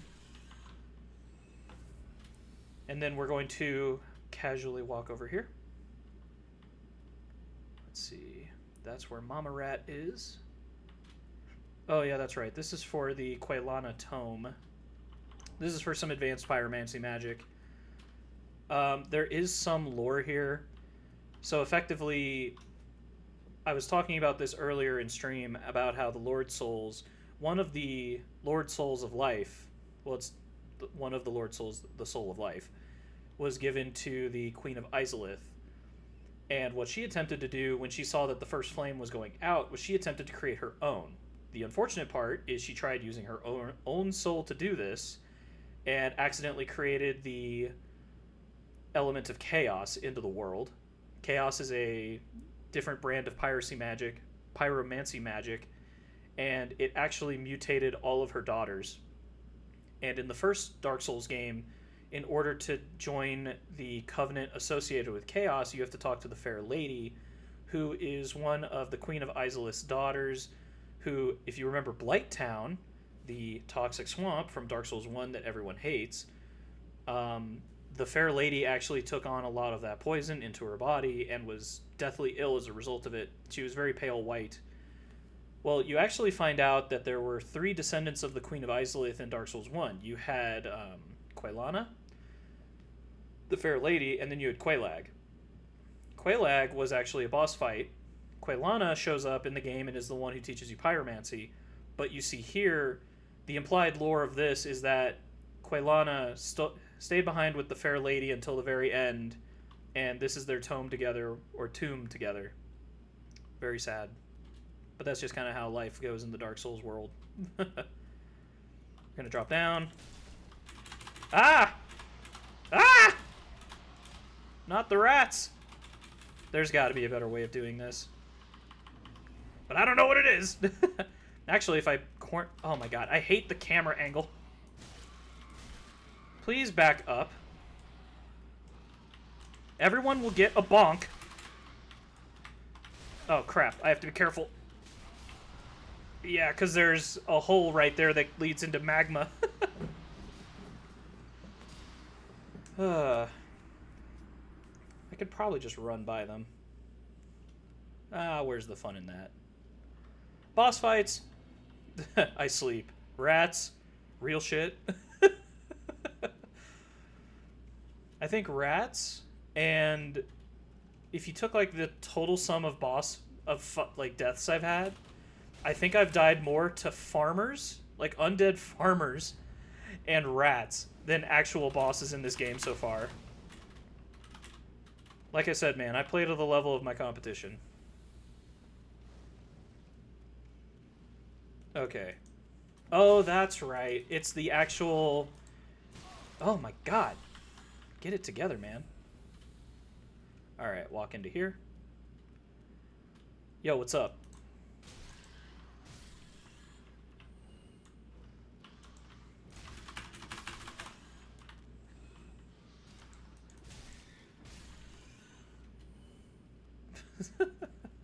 Alright, here we go.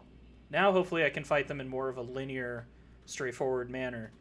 And hopefully I don't aggro all of them at once. Okay, good. I'll take one big one first. Just very casually beat this rodent's head in. Okay, good. Now stay down. Alright. Kids, ice cream.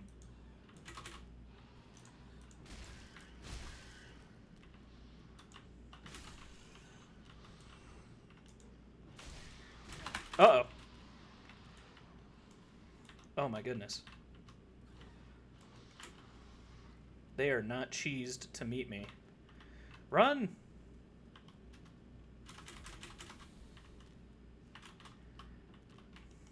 Oh my god, so many. You know what? I'm a coward. I'm just gonna run. And it should be here. Okay, I don't care. Real strats! Real strats! Let's go! Ha ha ha. Try to get me now. Hee hee hee hee hee hee hee. Hee hee hee hee hee. Losers. Alright, now we're just gonna walk by all this. I've already this is a pretty good haul so far. I think I'm up to 4 Titanite shards. We're just gonna casually dodge that guy because he's very scary and hits like a truck. And run. Okay, cool. Now he can't get us. And now the rest of this is pretty simple. We're just gonna climb up this cliff face. Let me make sure the ambient is up again now that we're not in like a boss fight where it's like ear-shatteringly loud. Alright. Cool. We're just gonna climb up.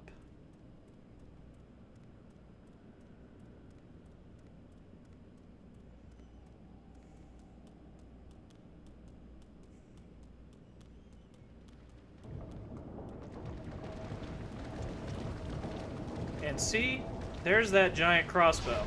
Ah! Yeah, it turns out they can fire in this direction too. But we have ways around this. Every problem has a solution.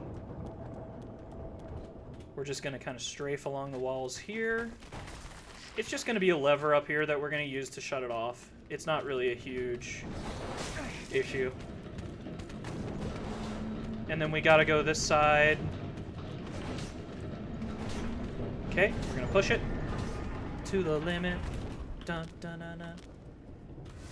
Fill up, because we're going to have to go down a cliff face. Yay! Oh my god, that took so much of my health. Okay, the rest of them I don't think do that. I think it's just the first step. Maybe this last one. That's not too bad. Alright, now we can go get some more large Titanite.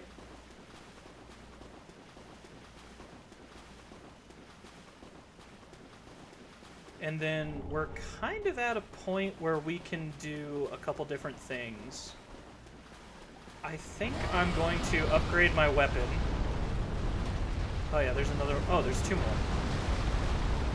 I think I'm going to upgrade my weapon further up. And then I think we're going to go smash down the Crystal Mage and the Deacons of the Deep. The Deacons of the Deep are basically the religious order that guards Aldrich's tomb. And we'll see how that turned out in a little bit. Aldrich, of course, is one of the Lords of Cinder, the 4 Lords of Cinder that we're after. We need 5 in total in order to access the final actual Lord of Cinders, which is the endgame boss, but all in due time. All in due time. Alright, let's go do this.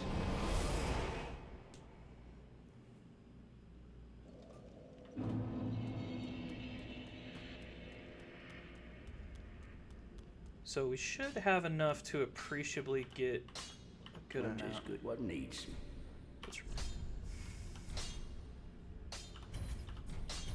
Oh, you'll love to see it.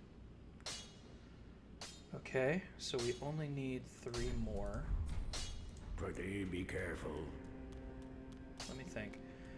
Okay, so for the next couple ones, we're not really going to be able to get to them. Actually, I'm thinking Titanite chunks, I think. I don't know if I'm... Okay. Let's go just beat down the Crystal Mage for a little bit. They're cruising for a bruising. We don't have any Twinkling Titanite yet, so we shouldn't be able to upgrade our shield either.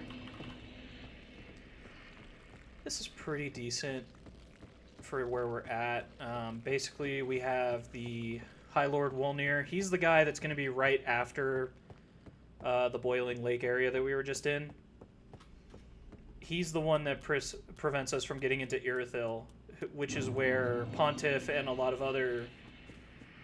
well, I guess actually the remaining Lord of Cinder at that point would be Aldrich is going to reside.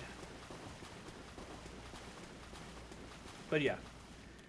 For this now, what we're going to do... I've chosen this path kind of explicitly, because what we're doing is I'm buffing my weapon up as much as I can before I go down this route, because the Deacons of the Deep are required to get into Irithyll, and that's where we can find Titanite chunks and large Titanite scales, as well as Yhorm.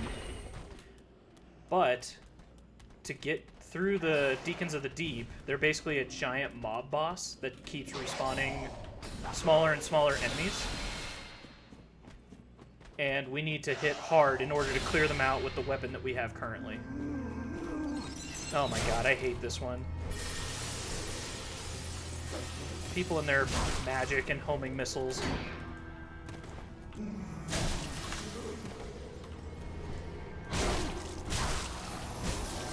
Just casually beat in the head of your local sorcerer today. Okay, the reason I'm standing here, this boss fight is heavily predicated on going to the opposite location you're at currently. Up.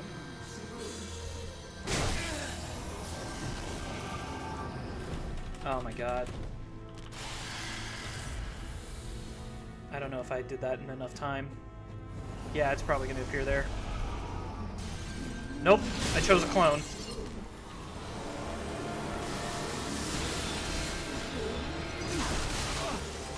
Ah, man. Yeah. Okay. Alright, I can talk about that a little bit. So, the Crystal Sage, he basically has 2 phases. His first phase... Let me just take this down a tad, because the boss fights always seem to spike the music with chorus of screams. Basically, Crystal Sage...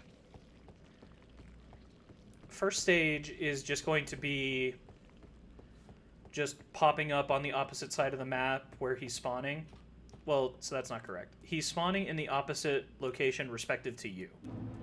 So if you're in the far right corner, let's say like bottom left corner, he's going to go to the top right. Now, what we can do is we can take advantage of this, wherein we basically... He has, I think, 6 spawnable locations, maybe 6 or 5, within that area. We can actually limit it to 2 by abusing that algorithm, wherein we just sit in a corner, and he'll basically be forced to spawn into one of 2 locations back to back. And then using that, we can basically take advantage of it and start beating the snot out of him. The second phase is the tougher part that you just saw. He gets clones, and he will still continue to spawn opposite to where you were previously at the point of his last death, but the twist on it is that he's effectively, and there's going to be multiple locations now where he's spawned clones that are going to be like half-power versions of him. Like, if you touch them, he always spawns here.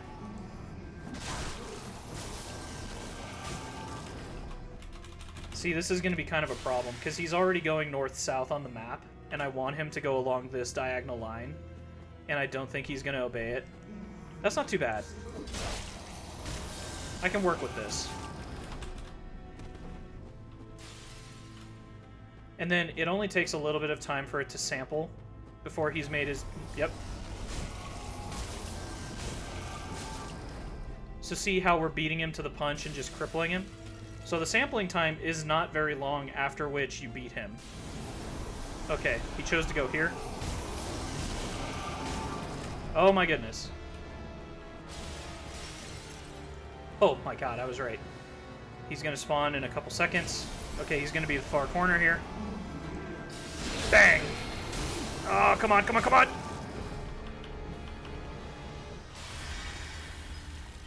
Okay.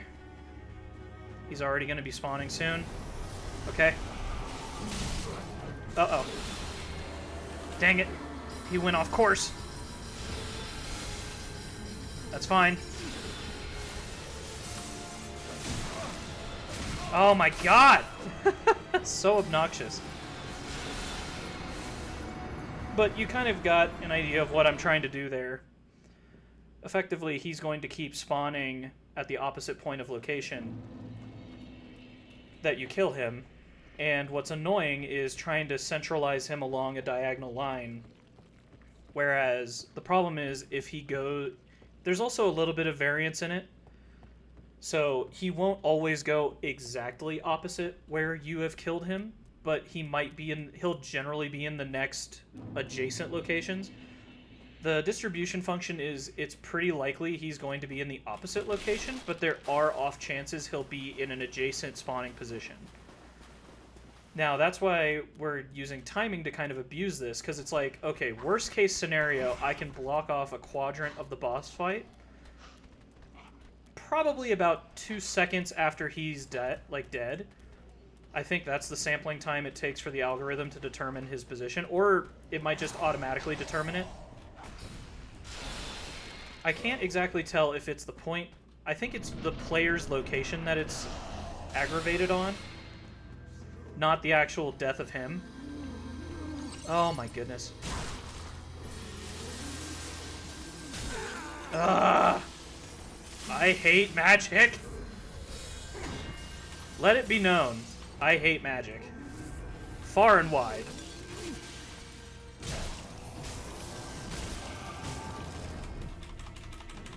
And that's why we need to make an example of this dude. I love how in Adventure Time they keep referring to it as Whiz-Biz. Oh my god, he spawned over there.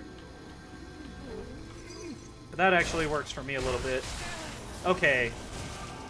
That's kind of rare that that ever does that, so that's crap. Come on. I want to pull the distribution function. Where'd he go? Oh my goodness. I heard him behind me. I didn't believe it.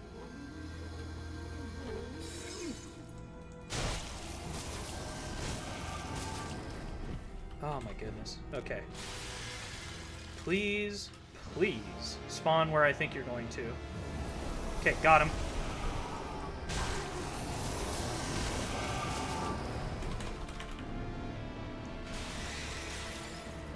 Okay, it's only going to take a couple seconds. We need to start running.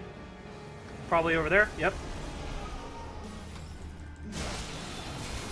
Ah, my god.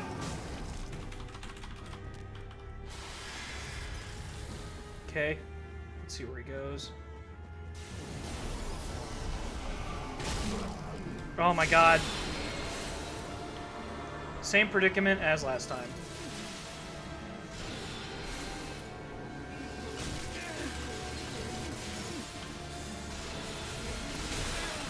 Oh my god. Woohoo! Boom! Oh my goodness.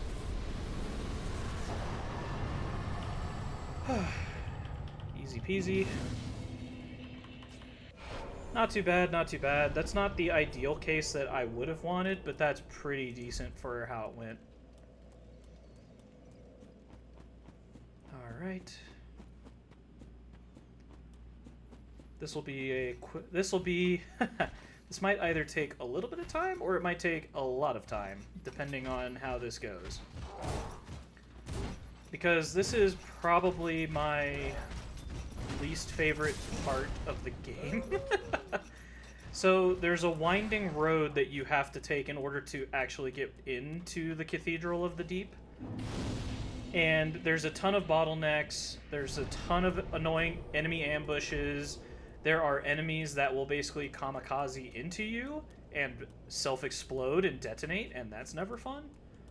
You know what? I'm going to take my anger out on this guy. This guy looks like he sucks. Ow. Alright. Enough of this. You think you're the only one who can two-hand? You think you're the oh my god. I didn't think I aggroed him. Okay, well, 2-on-1. That's unfair. I'm leaving.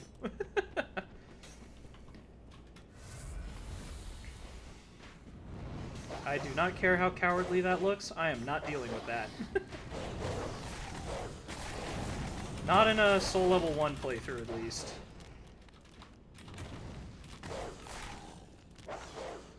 Okay, see, that one ahead of us, he's gonna self-detonate. Like that.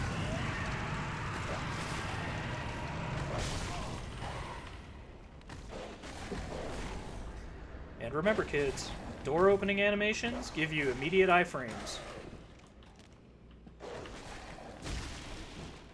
Please go, you know, over there and sit quietly.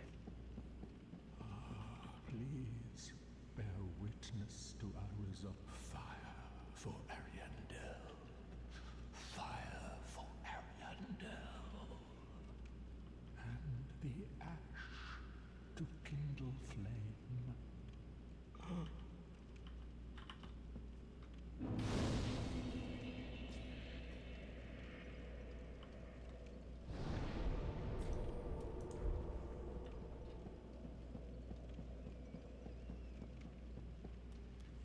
Alright, so now we're going to begin our trek. Oh yeah, this is going to be slightly annoying. Well, let's just get through it.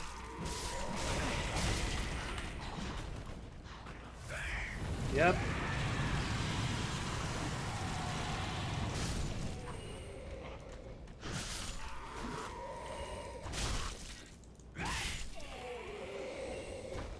Alright then. Throwing knives. Estus Shard. Yay! We can use that. So there's a cute little graveyard up here. We're just going to walk through it. It's got a bunch of undead enemies. I think there's a great sword up here too, but that's not really my playstyle anyway. Yes, please get out of the way. We're just going to walk by this.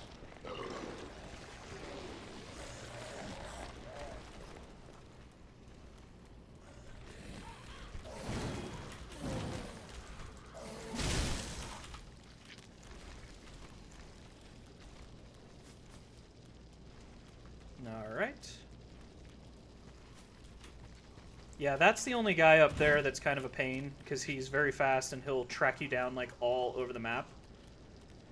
Basically, in here, we're just going to kick down a shortcut.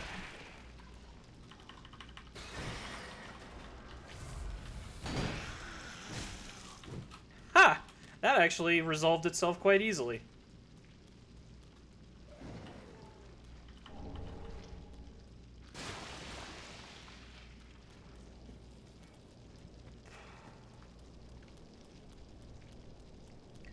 Yeah, so the whole idea is, so that house that's kind of down there to the bottom right, that's where that bonfire we were at was just coming from. So we'd made that big loop. It's kind of difficult to see from this vantage point. Maybe I can get a better one.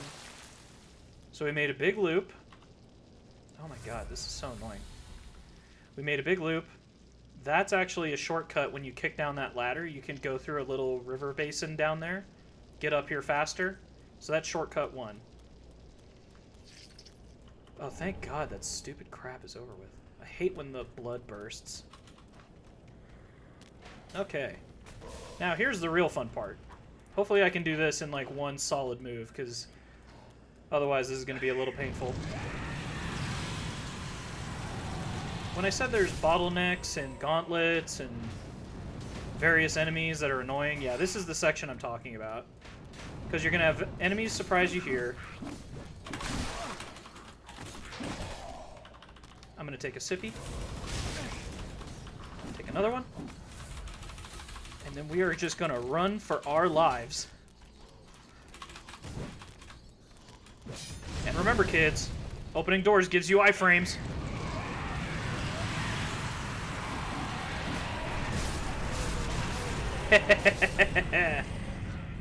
That's right. And stay down. Alright, so we're just going to walk through here.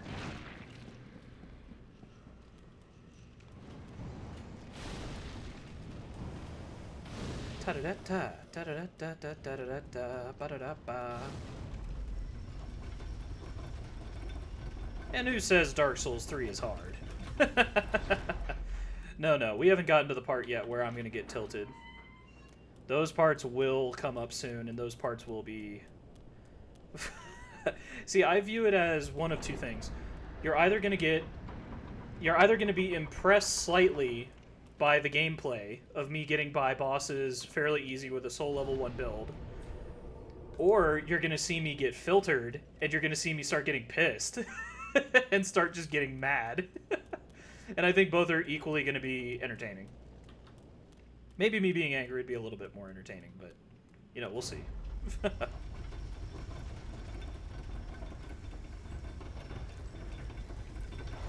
Alright, so now we need to complete this giant U. There's a giant here. He's going to stop us, or at least he thinks he's going to stop us. Not today, hombre. I'm going to draw in one of his attacks by hiding out in here.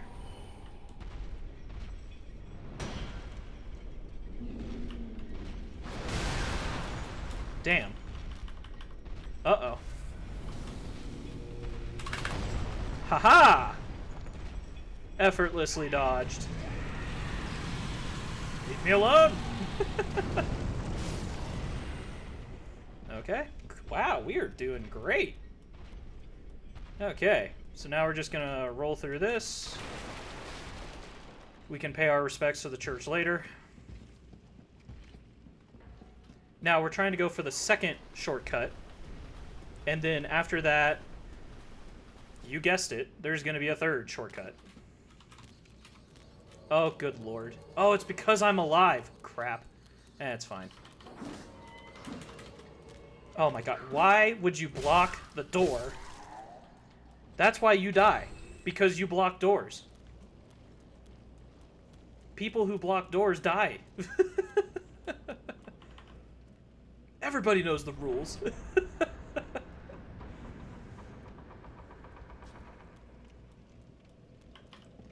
Oh, crap. Okay. Well, let's go fight this guy. Where the heck is this dude?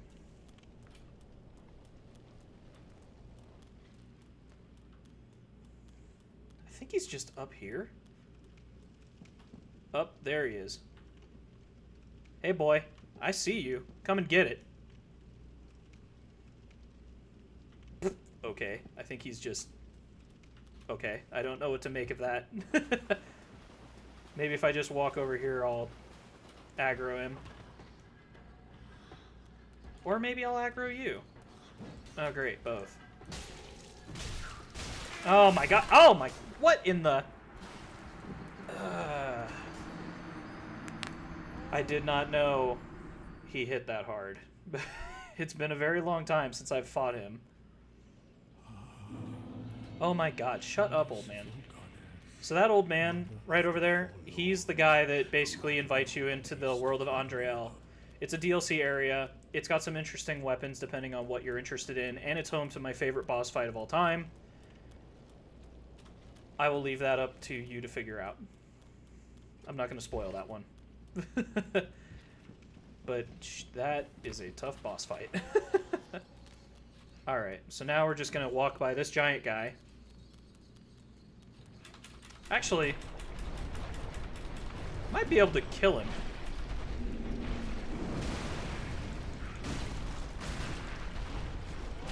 Oh my goodness.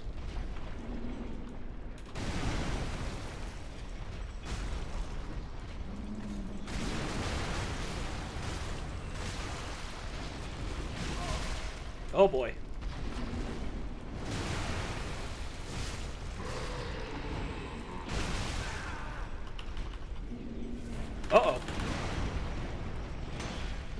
Oh my god. Leave me alone! Ah!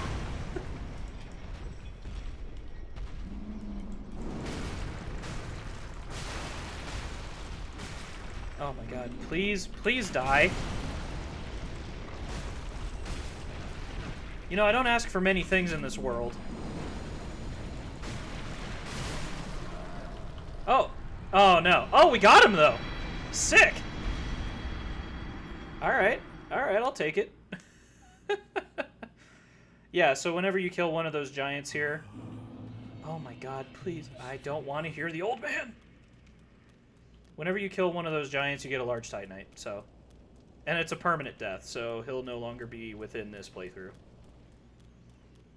But that just gave me some more information that I can reasonably go toe-to-toe with those guys. Man, I hate those guys. And see? No more.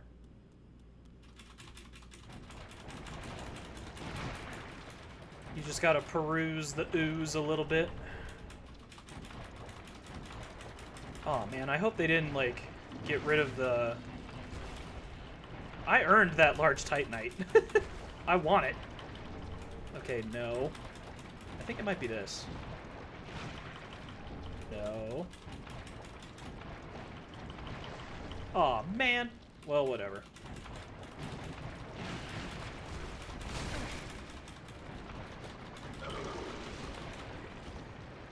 Yeah, the belching sounds aren't particularly palatable, I think, to most people.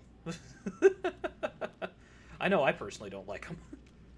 Okay, we're just gonna sneak by here. A nice, quiet little church service. Nothing to see here. I really hope they did not aggro on me. Oh, no, they... not really. Normally the giant knights are the ones that aggro on me, and those are kind of a pain, but... Alright. Gonna open this door here. And this will be our third shortcut.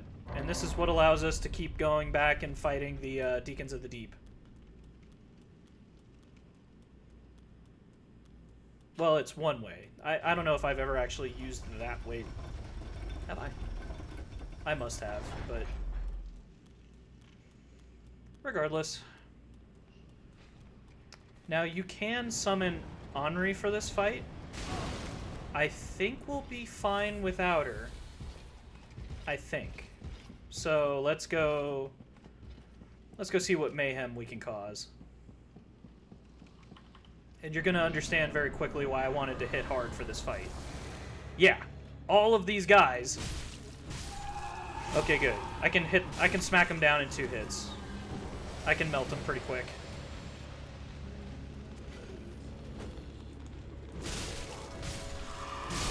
Some people call this the easiest boss fight. I think it kind of just depends on your play style. It does oh my goodness. It very much enforces, like, crowd control.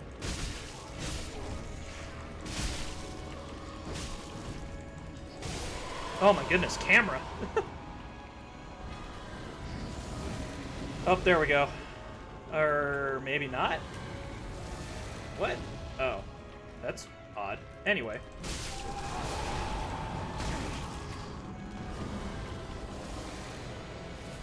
There he is. Oh, that's not what I wanted, actually. Well, it kind of helps, but... no. No!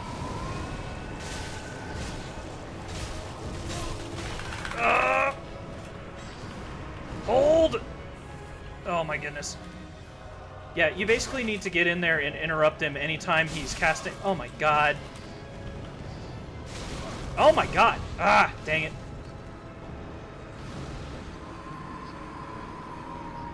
Yeah, it's just a bit claustrophobic, because they all get around you. They also have projectile fireballs, and even on top of that, they can pretty efficiently, like...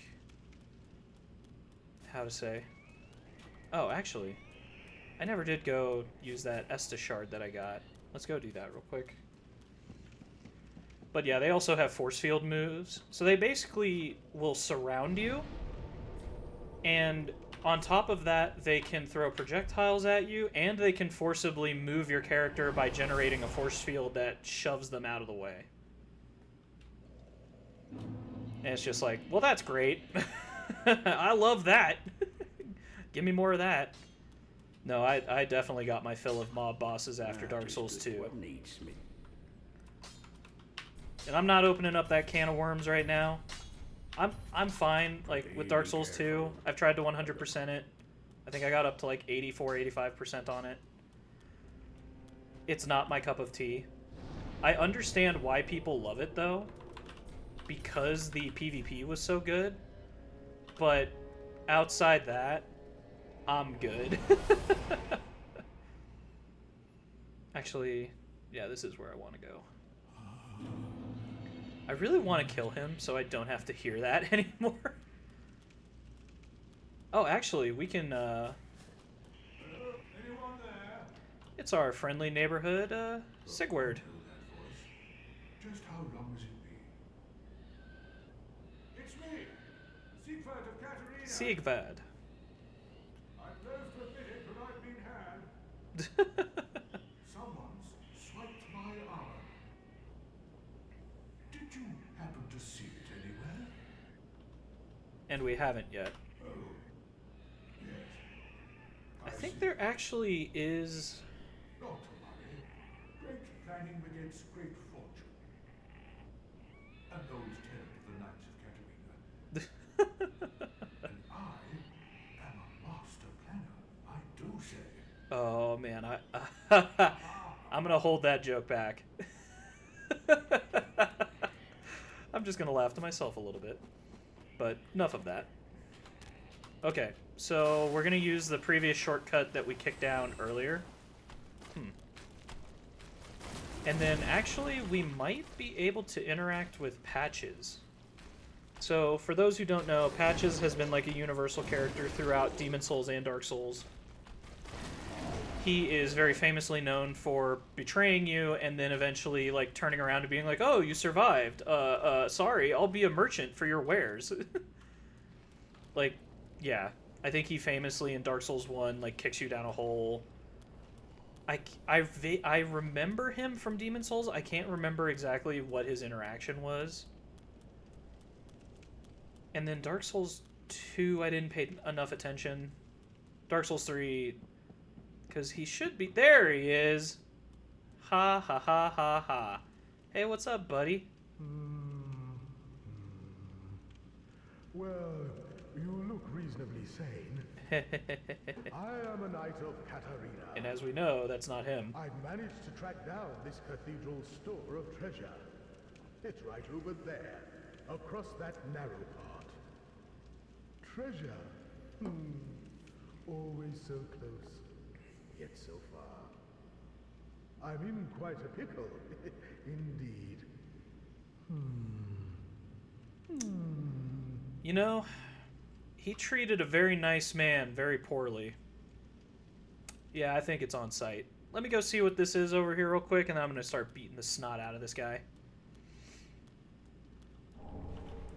Oh, perfect. That will be very helpful, actually.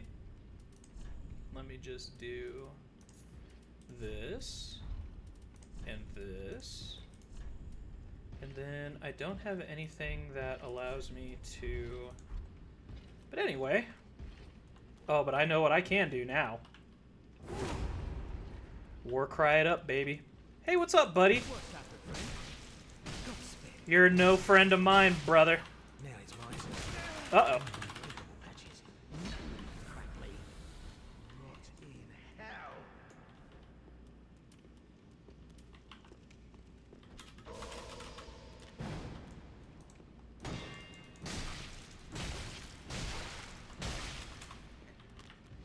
What? That was the whole point of the dual charm. Oh, wait. Yeah, whatever. Yeah, Dumbo. Alright, take your heals. I'm still faster than you. I'm just gonna wear you down, brother. Come on.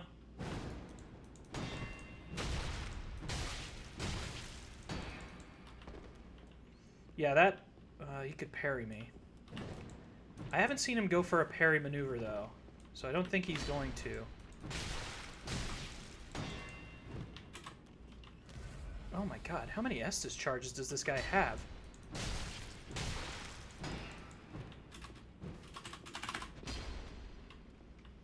I don't think he has the requisite strength stats for that armor. Oh, interesting. Oh ho ho! Uh-oh. It almost scared me there.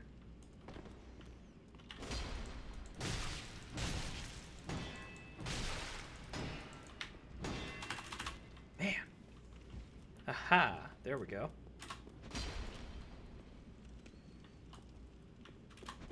Come on.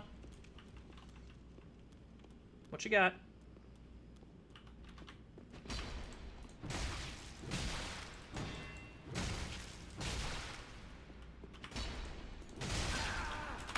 Oh, no! Ah, man! That's the danger of committing. I do wonder, though. I don't think he's going to be in the same spot. Dang it. Ah, man. I almost got revenge for him. I gotta let him know. Oh, I guess I can't tell him now.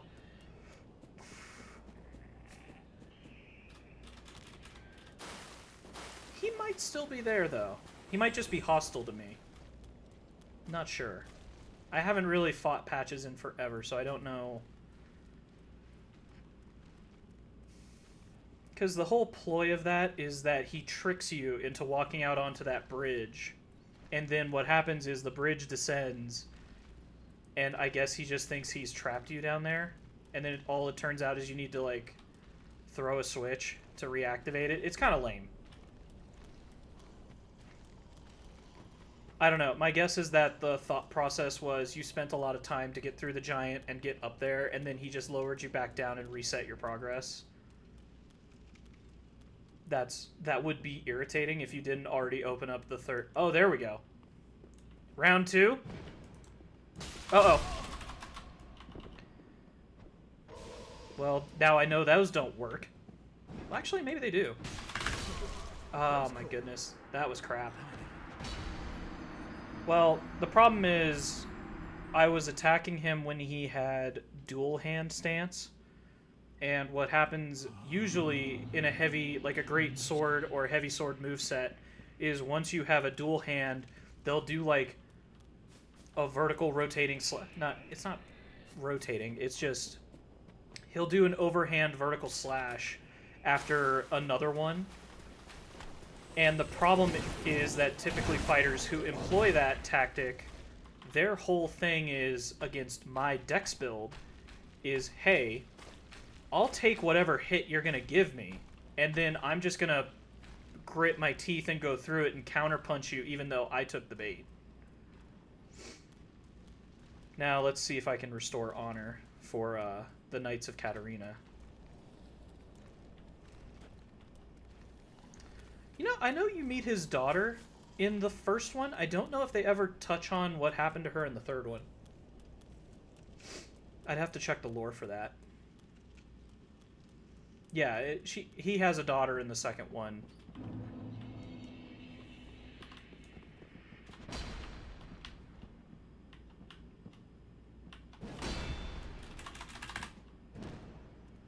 Yeah, I don't want to fight you on stairs.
Yeah, general rule is you shouldn't let someone heal without taking a little bit back.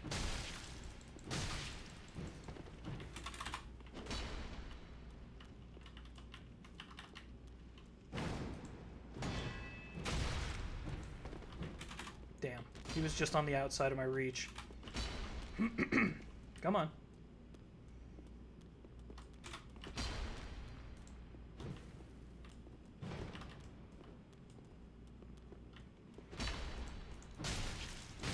Yeah, based on his reaction timing, it appears he's committing a lot of stamina every time he's taking a first strike. So that's why... Uh-oh. Well, actually, never mind. I was going to say that was... It seems he's trying to be defensive whenever he makes the first strike. That's weird, though. He has, like, a parry-like shield, but he's not using it. It's just straight, like, trudge down offense.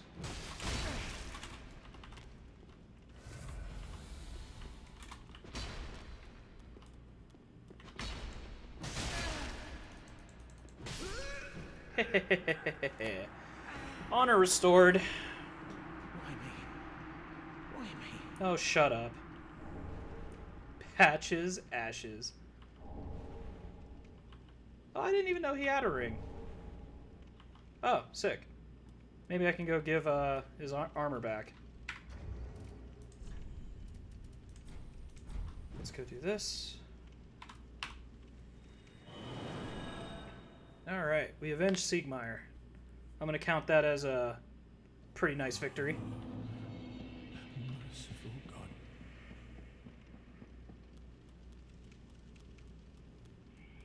I think he should still be here.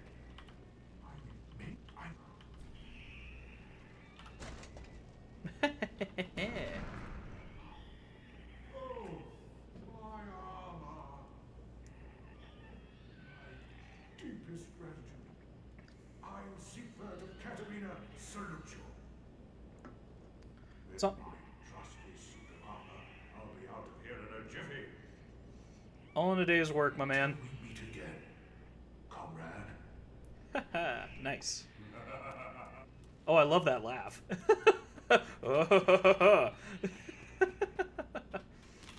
All right.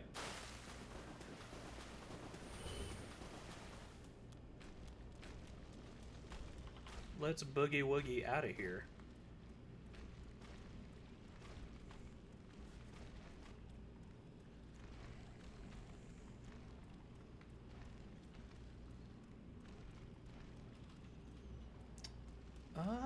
Are there any large Titanite shards in here? I think there's only one per... Well, so there was the one on the way up here. I could theoretically go kill the giant at the other end of the hallway. I could. It wouldn't necessarily be a problem. Actually, yeah, why not? Let's just go do that. I'm not in, like, a super huge rush to, like, go crush people. See, the thing is, if you... Okay, that's not what you're supposed to do, but... If you step on the panel in the middle... You basically have to go... this is kind of tough to explain. That bridge will go down if you step on that lever in the center of it, and then you have to go over the scaffolding up there, and then fall down, and then pull that lever in order to reactivate it. So I'm just going to be over here for a split second to see what's available. I can't remember how many items there were over here. I feel like there's something. Well, this is also where you can enter into the Fingers Covenant. Which, if I remember correctly, they allow you to... Oh my god! So many! Ah! And you! Casting magic like that. Uh-oh.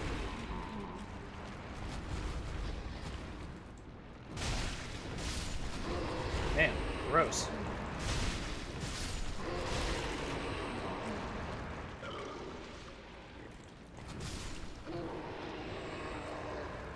Okay, as I was saying, Yeah, this is the entrance to a covenant for the fingers. Basically, if I remember correctly, if you offer enough pale tongues to this covenant leader, I vaguely recall that they'll allow you to reallocate your stats. That was my... It's either stats or appearance. I can't remember. But that's not really the point. I was just up here checking around to see if there was any items. Yeah, the cribs are a little menacing. I don't like to think about that. Because those worm things are what eventually comes out of those.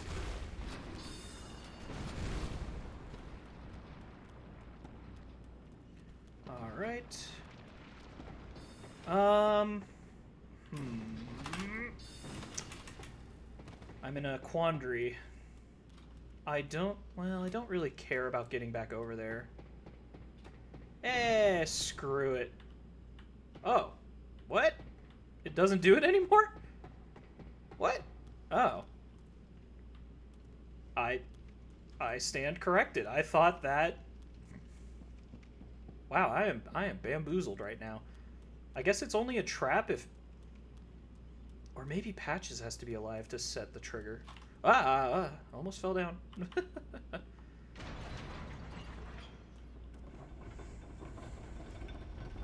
Anyway. Screw it. We're already here. We're close enough. Let's go try and beat those cathedral dudes. I think there's a ring over here too that's pretty decent. It should be over here to the corner. Oh no, I'm thinking about like New Game Plus Plus or so. There's like, I think you can get the Leo ring or something in this position, but not on the base game. Okay. What you got?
That's not bad. I'll take that. Uh-oh. We gotta get out of here.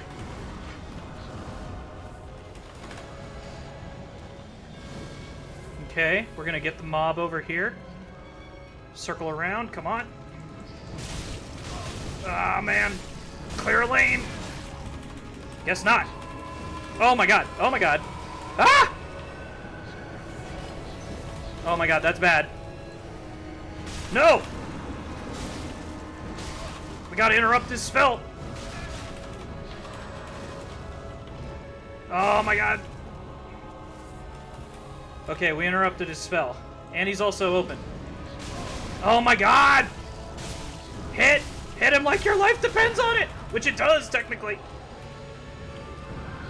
Oh my... Oh boy. Yeah.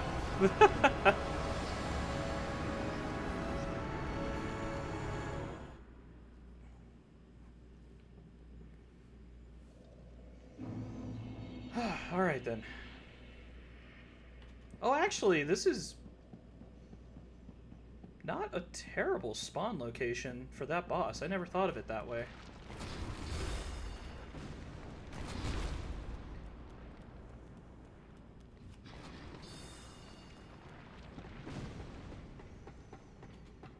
For some reason, I thought by now I would have more firepower. Oh, I wonder... So, actually...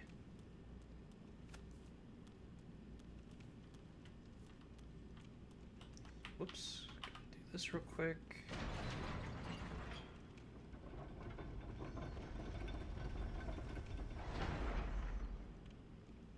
Okay.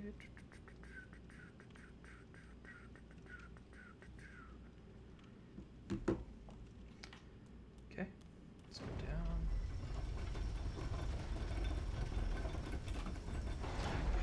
I actually know where to go after this, because I think I know how I can buff my damage substantially. We'll give it one more shot, and then after this, we'll basically bail out of this and go try to get the raw gem. And I know where it is. It's in the High Walls of Lothric. There's a crystal lizard there that we can go grab it from really quick.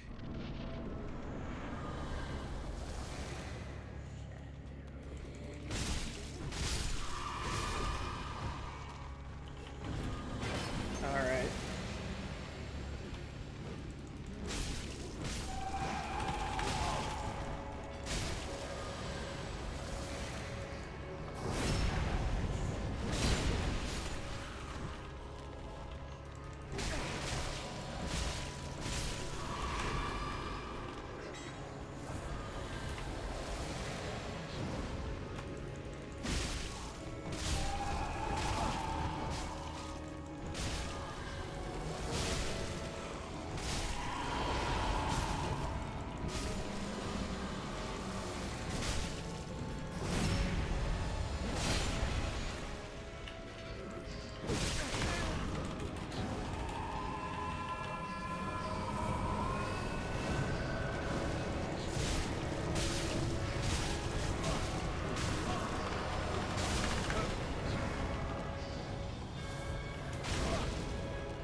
Oh my goodness.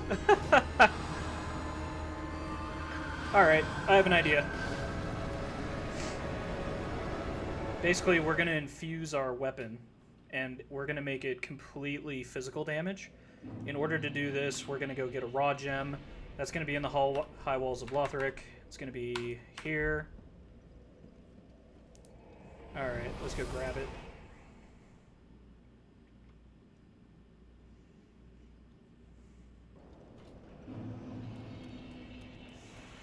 Yeah, I was wondering, like,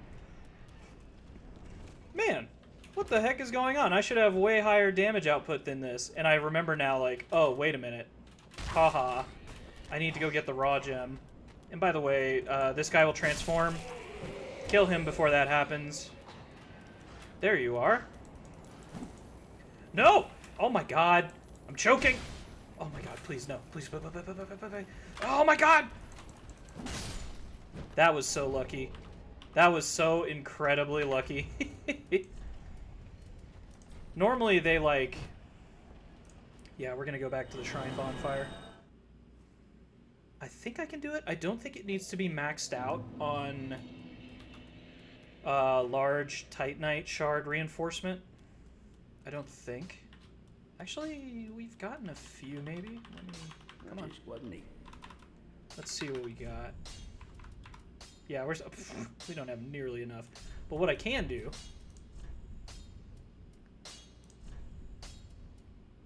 Yep, okay, cool. So we can infuse it with the raw gem. I just need money. The classic problem of most America. I need money. I think that's enough. I don't have time to read prices. Oh my... You've got to be kidding me. Well, that's just embarrassing. Man, if only I could read. That would be very helpful right now.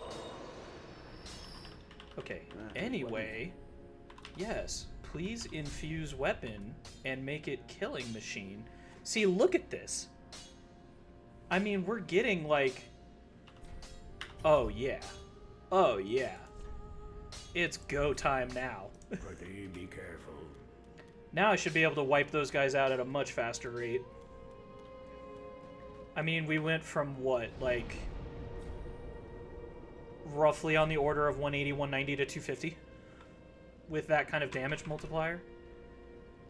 Not there.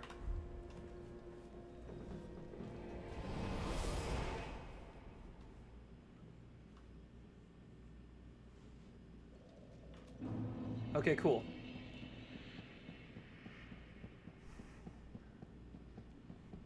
Let's go teach these deacons some manners. Actually, do I have any clothes that I can, like, wear for pants now? Oh, yeah, perfect.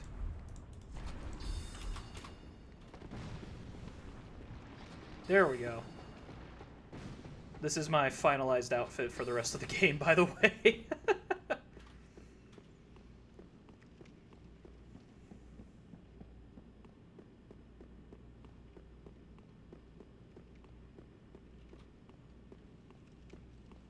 Ah, man. I thought it was already there for a second. Okay.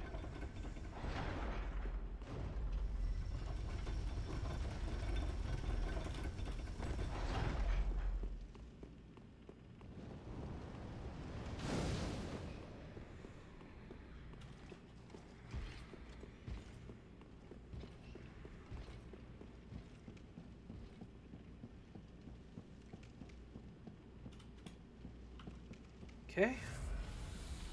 Alright. Now it's time.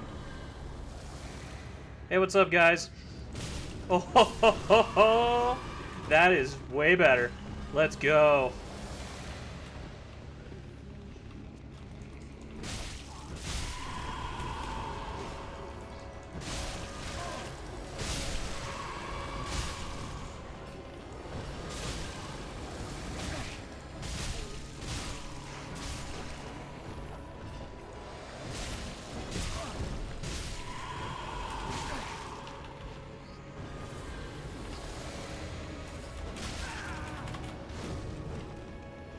Getting a little too greedy, a little too arrogant.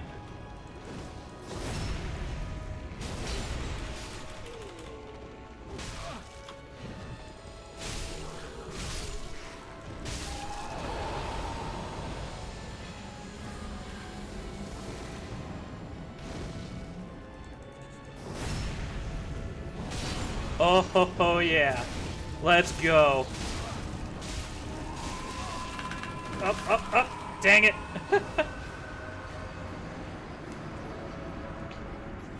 Yeah, I could have been a little bit more... Well, now the weak point is the fact that my Estus flask per charge is not as effective. Because I haven't really found or... I had opportunity to find one of the... What are they called again? They're like bone fragments that you can put in the bonfire to increase its efficiency with refilling Estus with every charge. Or refilling your health with every Estus charge that you use. I think it's called something like Undead Bone Dust or something. But I think that's wrong. The point being, like, each Estus charge... Like, my Estus flag is now... Or Estus flask is default right now. Every time you burn one of those bone remains, you get, like, a +1, a +2, or a +3. And that indicates that you're getting more health per charge that you use.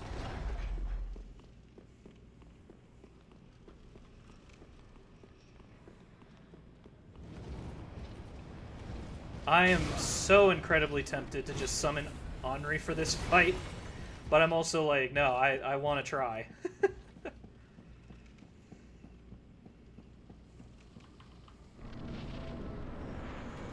Worst case, I could go back to the catacombs really quick and go get something to help with the efficiency a little bit. Or I could, you know, block for once in my life. Oh, man. It's always just such a chore, like, circling and...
Yeah, in some ways that backstab actually prevents me from getting more consecutive hits in.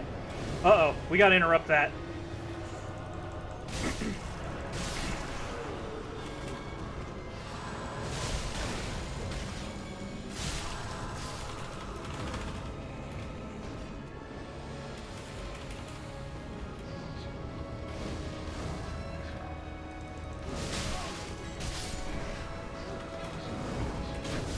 Oh my goodness. uh.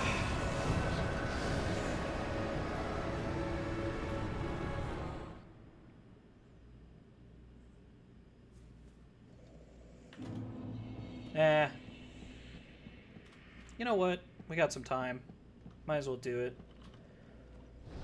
I'm gonna go get some of that bone stuff. Let's see. We want to go here, Catacombs of Karthus. Or do we actually... We might want to just start at Abyss Watchers. Actually, no. We want to go here. Yeah, and then we can just walk around and backtrack. It's not too tough. From what I recall. I think you can get back up pretty easily. Yeah, so that's the Catacombs. Actually, how do we get back up?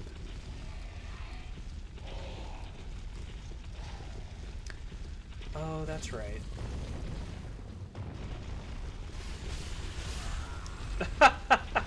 I just wanted to try it. I wanted to see if I could time it and get through the corner correctly. I've never done it. I just was like, oh, maybe I'll try. This is just a symptom of me getting impatient again.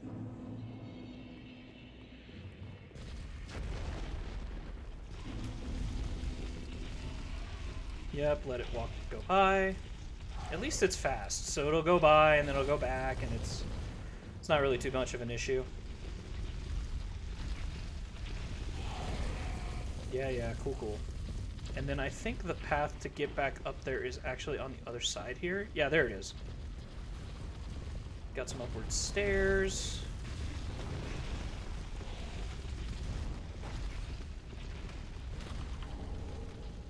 Oh. Well, dang it. That didn't help. Oh, I think it's because I have to go the other route. Oh my god. Of course. Of course. So annoying.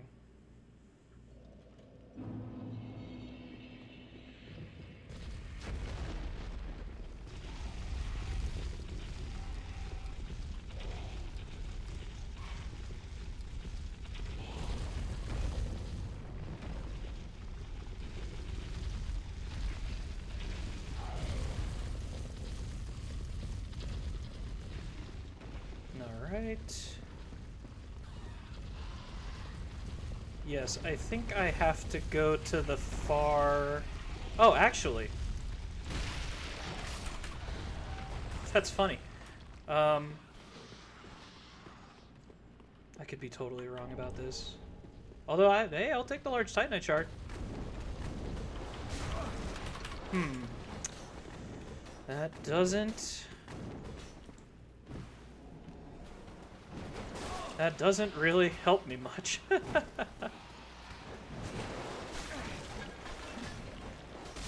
Oh my god.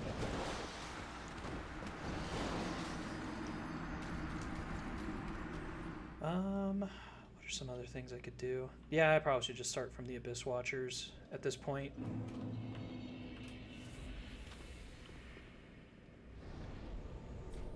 Yeah, it's just more irritating to get back up versus down.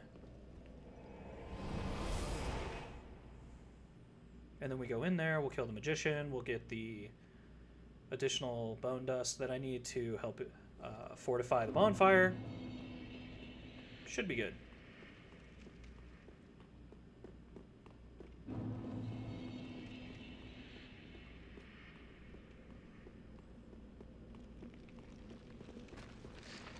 I can't remember what this is. Okay, that's nothing too important.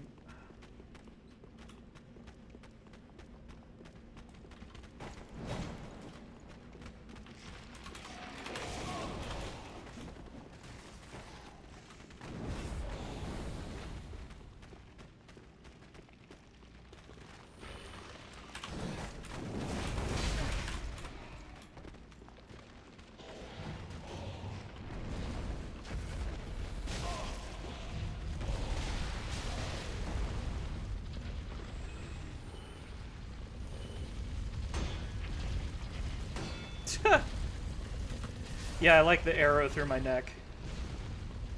Very nice. Okay, now that boulder should now collapse as soon as it hits that wall. Yep. Undead bone shard. Easy enough. And now what we'll do is we'll use the homeward bone. Oh, that's actually not what I wanted, but that's fine.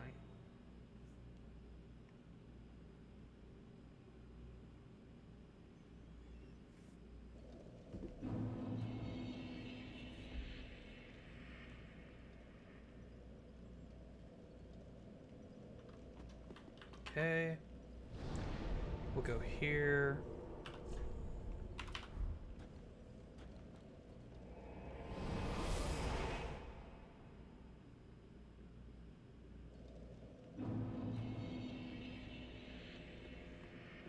Okay. Oh, actually we just do it at the bonfire. That's how you do this.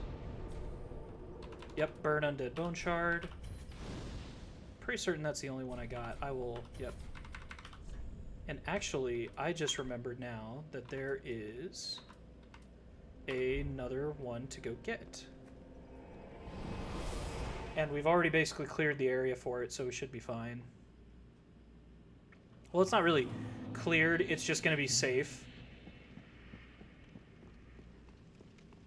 There's basically another part of this area where once we go up the second shortcut that I identified, there's going to be a lot of items that are going to be out in the open. I completely spaced it. I forgot about it. But in there is another undead bone shard. So now our Estus flask, we can get it up to a minimum of 2. And that'll be really helpful because now I don't have to keep burning Estus charges just to keep alive. Because that's more or less the problem, is I'm getting ganked and I have to burn multiple charges just to get back to full health to feel comfortable again. Okay. Let's just take care of this guy because he's going to be a pain. Ha! Wow, okay. That was way easier than I thought it was going to be. And yeah, you see the arrows here are also impacted by the giant.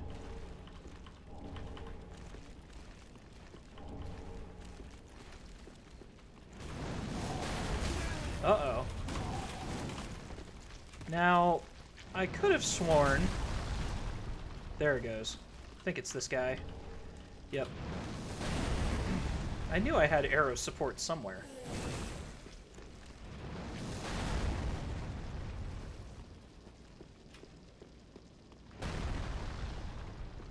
Okay. Burn our last home. Yep. Go back there, reinforce it one more time, then go back to the Rosario's Fingers. From there, we'll now use our more advanced Estus to go take down the Deacons of the Deep.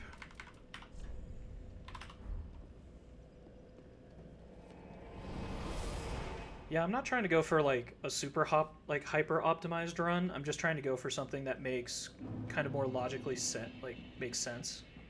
And also have some fun. If I see some like side quest or something I've forgotten about, I'll dip out and do it.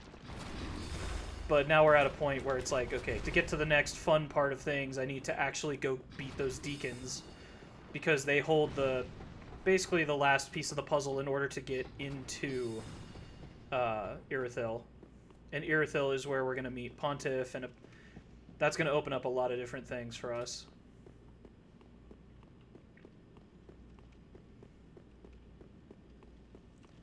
Although, theoretically, what I can do instead is I'll probably beat Deacons of the Deep.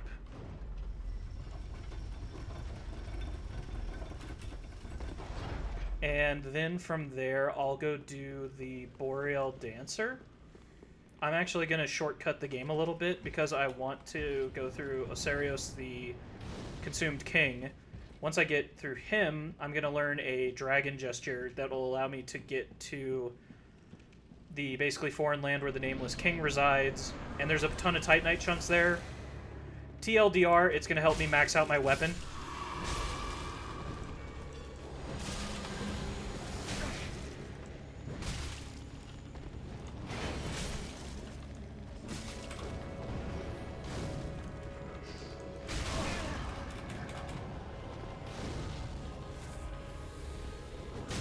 Oh my goodness.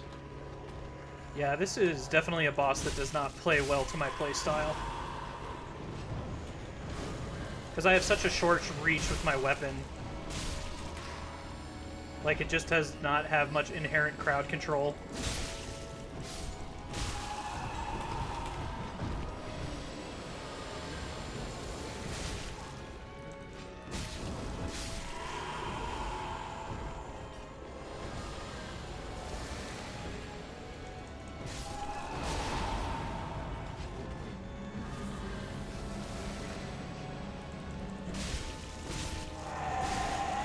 I can't stop the camera from spinning!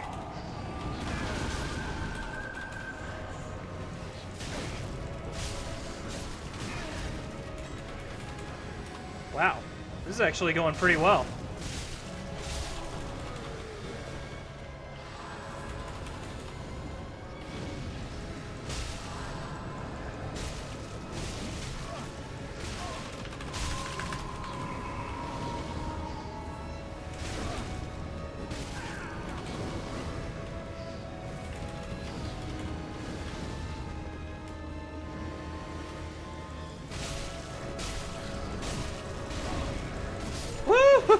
Alright, Deacons of the Deep down. Let's go!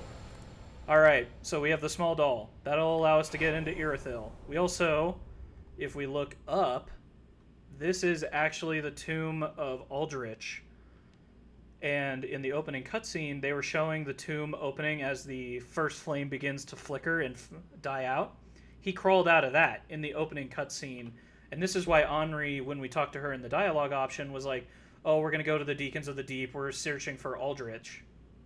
And then we'll later find her, depending on how much you want to progress her quest line, she'll say, like, oh, yeah, we didn't find Aldrich down there after all. But thank God, that was one of the most annoying parts of the map. Okay, cool. Now we can actually go have fun. We are going to go here. All right. It's time to go kill Wolnir. And my weapon should be strong enough now that we can break his bracelets pretty easily. This is going to be a slightly annoying boss for reasons you'll see very soon. I'm not summoning anybody. Oh, but I think he has the same shield as me. Oh, he does! Hey!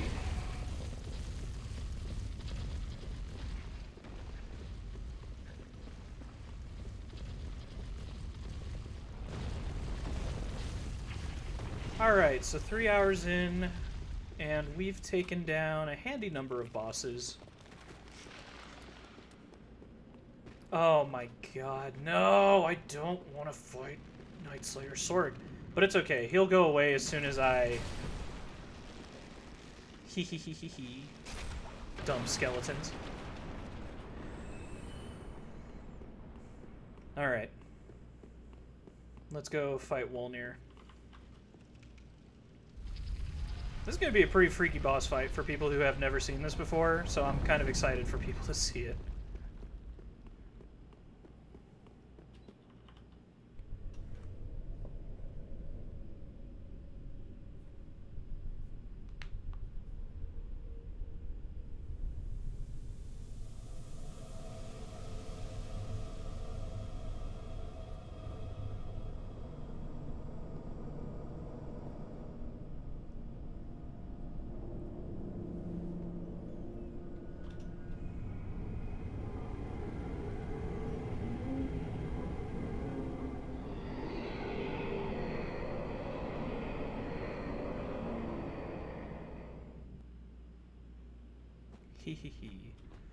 Check this out. Oh my, scary. Uh-oh. Alright, we need to kill that bracelet first. Oh, he's gonna breathe down poison.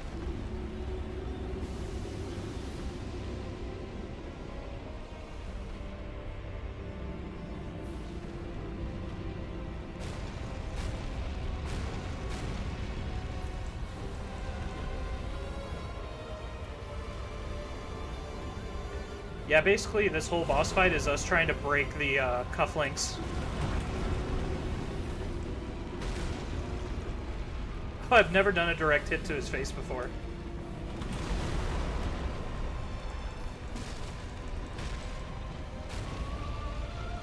Oh my goodness. Oh, nice. Okay, cool. I think my weapon's strong enough that we can take these out relatively quickly. Oh, ho, ho. All right, 4 swings. Get him before he resets.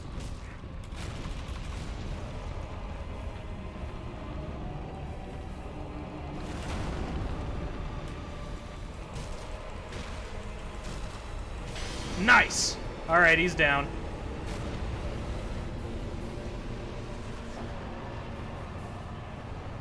Excellent.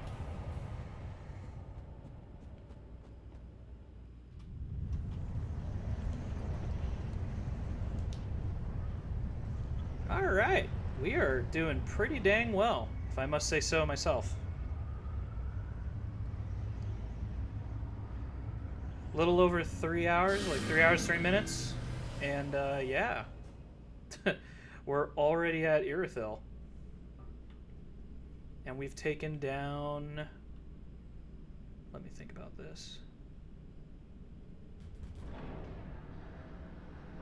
2 of the 4. Or no, 1 of the 4 Lords of Cinder. Ah, but that's fine.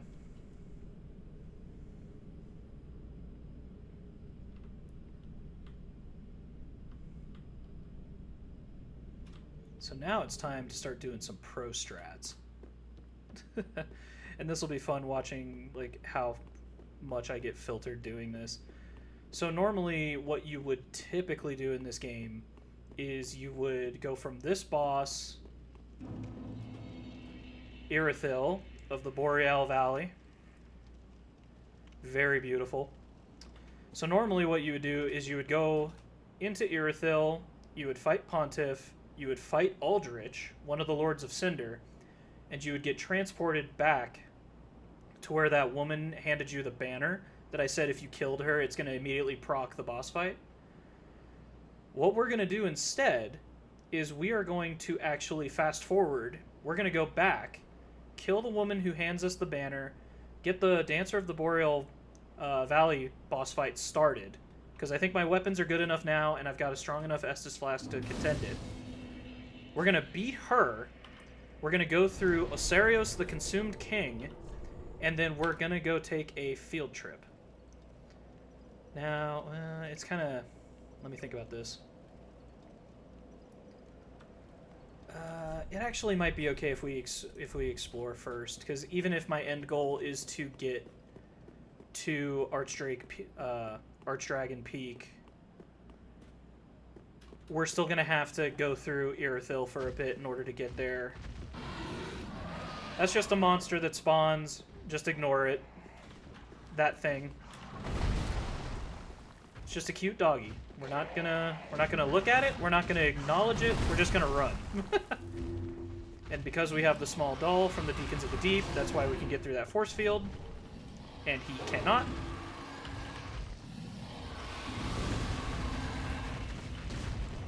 Alright, now the fun part. So I normally just run through here. It shouldn't be too difficult, but I've eaten my words saying that before. I didn't think Deacons of the Deep was going to take me that long. If I'm being completely honest. I thought that was going to be like easy peasy boss fight that I like wipe my hands of in like a couple, like 1 or 2 tries at most.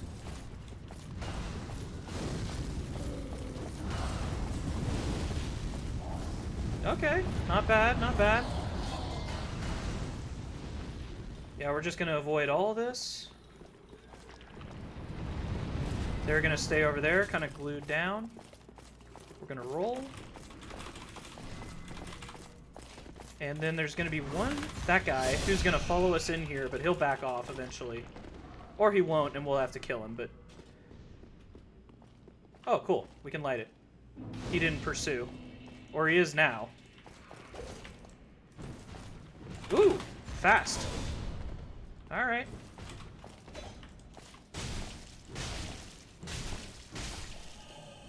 And this is a reason we upgrade our weapons, so that we don't have to deal with that crap.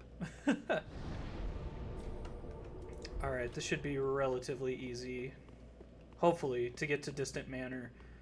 That's going to be the next bonfire we're going to have to get to in order to get to Yhorm. We could go kill Yhorm. Yhorm is a pretty quick boss fight as long as you know what to do. Yeah, we could go do that. There's really no wrong answers right now. We're just trying to knock out bosses. My end goal is to get to Archdragon Peak. We're going to kill the Ancient Wyvern. We are going to go find, I think they're the Easterner's Ashes. Those are the ones that allow you to... Those are the Umbral Ashes you'll give to the merchant in order to buy Titanite chunks. And this is going to seem backwards to you. Because you would say, well, hold on, Chezkov. Why the heck are you doing that when the ashes to buy large Titanite shards are behind Pontiff? Wouldn't you logically want to go through him? And the answer is actually very simple to that. I'm pretty confident that I have the moveset of the Boreal Dancer nailed down. And because of that, I'm confident enough that I can go the harder route if I can make Pontiff and Aldrich that much easier. Okay, so that's the Distant Manor bonfire. We're going to go down into Irithyll's dungeon, and then further down from there is where we're going to go into the Profaned Capital, which is going to be home of Yhorm. Yeah, whatever. Oh, I'm going to get invaded. There's like a invader boss fight here that's going to be at the end of these stairs. Or at least I thought so. Alva, Seeker of the Spurned. That's great. Okay, at least they let me light a bonfire. Yeah, I don't care about the rest of this, as long as I can just get to where I need to go right now. We're just going to run through all this.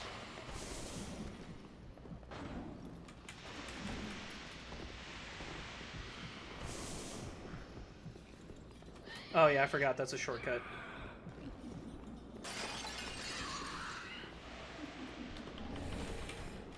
Yeah, the wardens in here will decrease your overall health. And then when it restores itself, because the spell wears off, it's just capped. We're going to go down here. We're going to go this direction. Take a sippy. Just start running.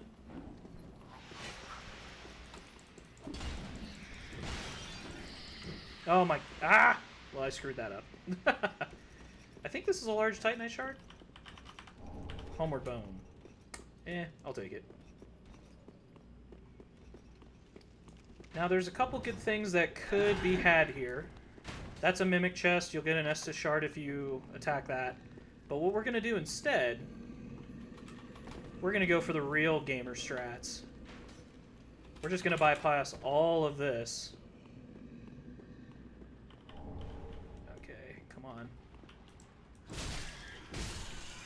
It's still not strong enough to one-shot the mice, but it gets pretty close. And I'll take that. We're just going to weave into here.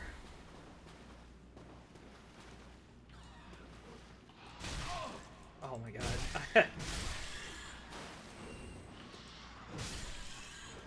There should be two more. There they are.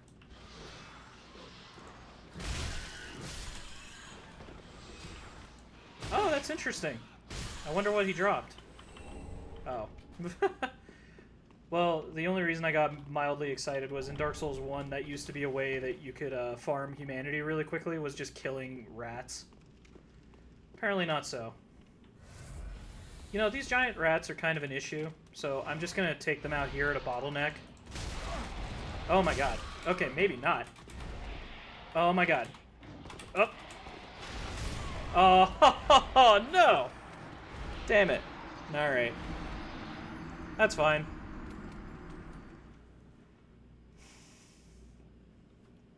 it's always like, this part of the dungeon is always a little irritating. So what I chose to do there, probably if we did a risk assessment, it would have been safer to actually just run by them. I was like, no, I'll just stand and fight them, when I've never really done that before. And then I was like, oh, wait a minute. I thought this would be to my advantage, but you can push me, but I can't push you. So you have advantage in a closed space. So anyway, we'll just do that again, but we'll just run by them.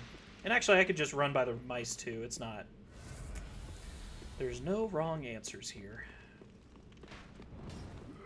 Well, the wrong answer is magic, but as long as we don't pick that, we're fine.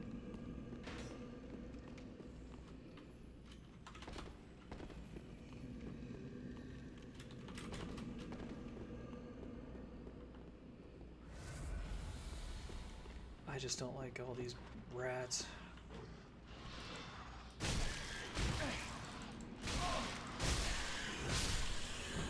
Man.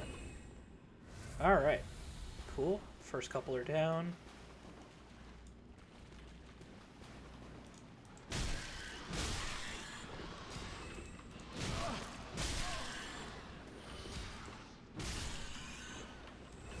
They're just so annoying. Because they almost always signify you're going to get ganked. Which, you know, whatever. Like... Okay, let's try this again, but instead of just staying in the tunnel, I'm gonna run to the other end of the tunnel and fight you in open space. Actually, I don't even know... I've never tried to do this. What happens if I do this? Oh, that took care of one.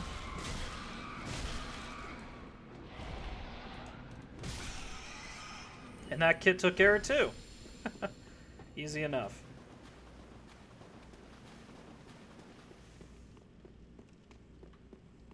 Okay. I don't even remember what this is. Useless. That's the short answer. And the long answer, actually. Okay, cool. Some more Titanite Shard. I might actually be able to upgrade my weapon again now. That's pretty cool. So this is where we would use the gesture to get to Archdragon Peak, which is that architecture over there.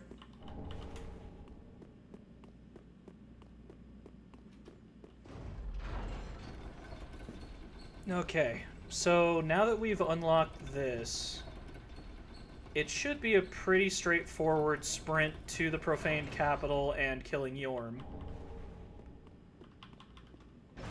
So we'll do that. And then after that, we can go kill Boreal Dancer. We'll see. We'll see where stream goes, like how much energy I have, but... Oh. Yeah, that's just a spell. I think it's like... Lightning Blade. I think it's just a way of enchanting your blade with lightning. So pretty self-explanatory.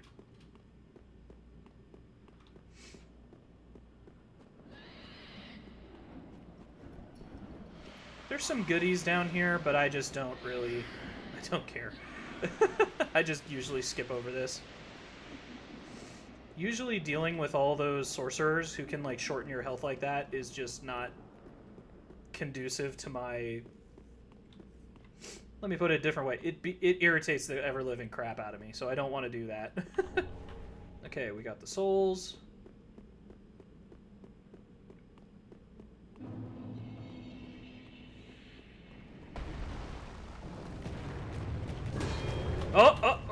Oh my god, mini heart attack.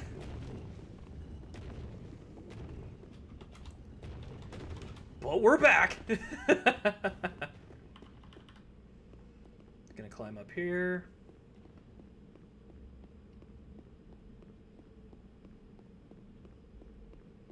Alright. Oh, that's right. We get another undead bone chart. That's nice. In fact, I am going to... I don't think I can do it... Yeah, I can't do it from here. I have to go back to Firelink Shrine, but it's really quick. We'll just do that. And then we're about to fight one of the more unique boss fights in the entire game. So, Yhorm the Giant. Basically what we're going to find out is that there is a specific weapon known as Storm Ruler that will have a very devastating effect on him. and it's actually embedded into the side of his throne, which is kind of cool. So you have to go into the boss fight to get to the weapon that will actually help you beat the boss fight. And you could try to do it without Stormbringer, but good luck. I think he literally has something on the order of like... Okay, let's think of like how much damage I do to a boss fight, like per hit, is on the order of maybe... Oh my god! Stop hitting me! It's on the order of something like, I don't know, maybe 100 to 150 damage, depending on the boss and how strong they are. Yhorm has something on the order of like, good lord, I think it's like 12k health. Something insane. Because each hit, I think it takes like 4 or 5 hits with the Storm Ruler to beat him. And each hit is for like 4,000 to 5,000 health. Yhorm the Giant. What's up, big guy? He's gonna do... We're just gonna go through his legs. Now, if I'm pro... Nope, I'm not pro. I was really hoping I could open up the menu and swap weapons fast enough. Not the case. Not the case. Let's see. Storm Ruler.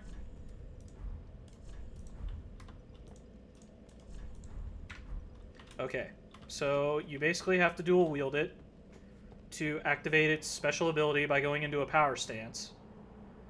In doing this, it will charge. You will then use the charged attack to create a vertical pressure wave that will literally knock Yhorm backwards. Like, it's insane.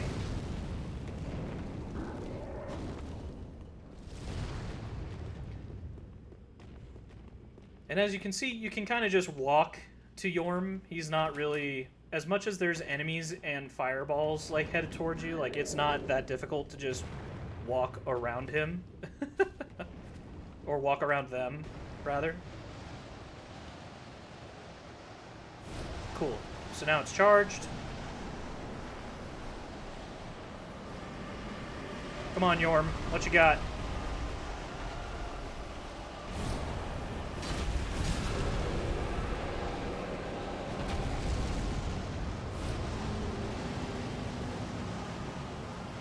I want him to start moving. Reset his posture.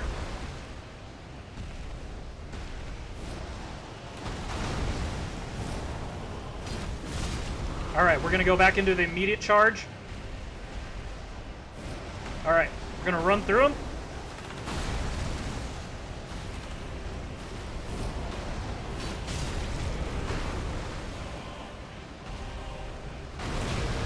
Oh man.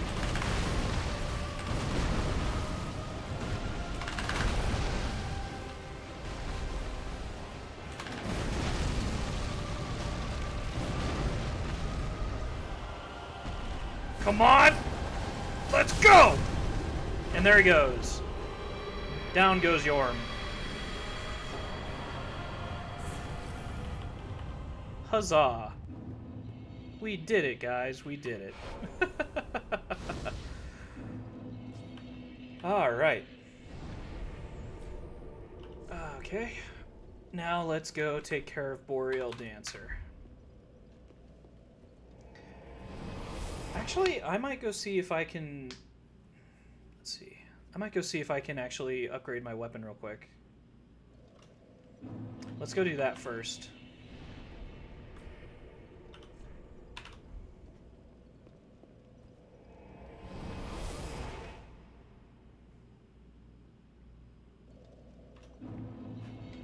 Alright, we're going to swap out weapons real quick. Go to this guy.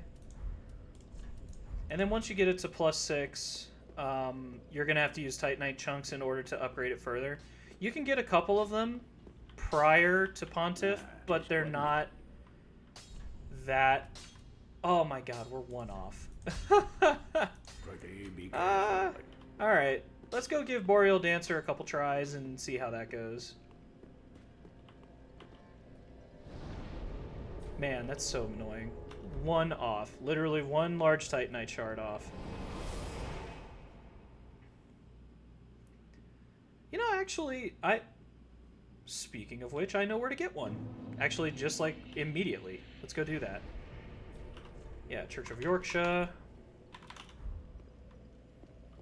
There's going to be one right outside the bonfire. We'll go grab that, upgrade the weapon, even better, and then just go whoop up on Boreal Dancer.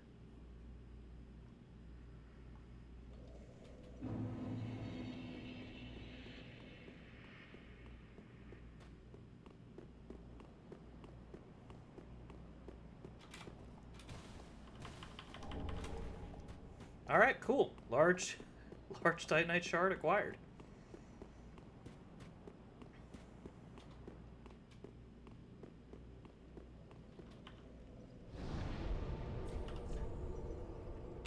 All right. Go back here, upgrade our weapon to +6.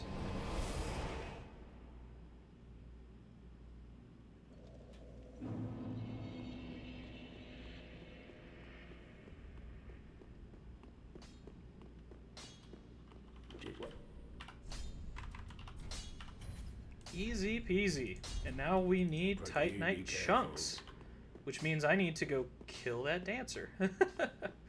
You'll see what I'm talking about soon enough.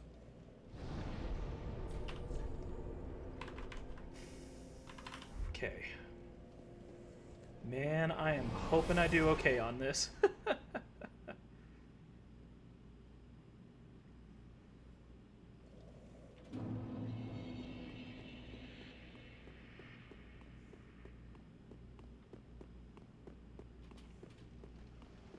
Let me think how many bosses are remaining in the game. So if I don't count DLC, there are technically... I think there's 5 bosses left? So there's Dancer, Dragon Slayer Armor, Lorien and Lothric, Pontiff, Aldrich... okay, there's 6. Sorry, ma'am. You know, I'm sad about that too, but, my bad.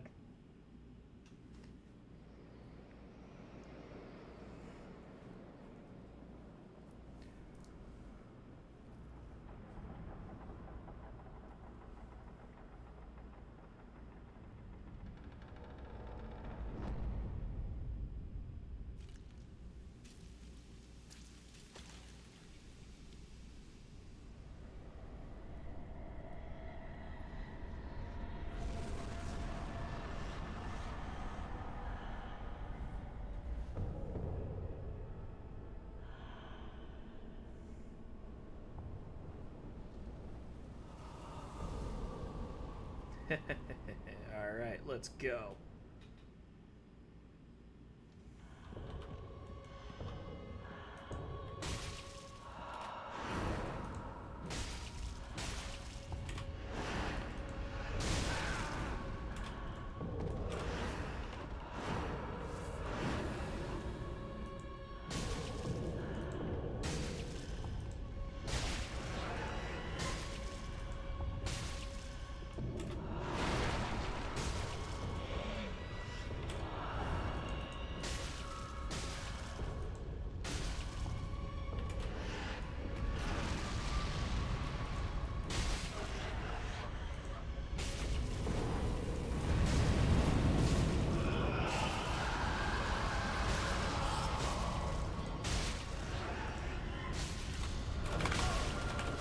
Oh, man. Okay. So, just to now give some context, now that I'm out of the fight. So, Boreal Dancer has 2 stages. The first stage is mostly just her stalking around with both her swords. She'll do 1 to 2 hit combos, not really much past that.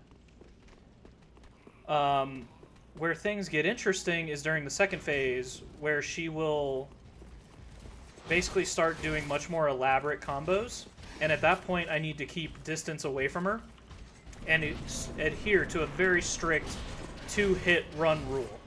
She does a moveset, 2 hits, run. You do any more than that, you're going to get caught in her attack patterns, and it's just not going to work. First phase, you can get kind of greedy.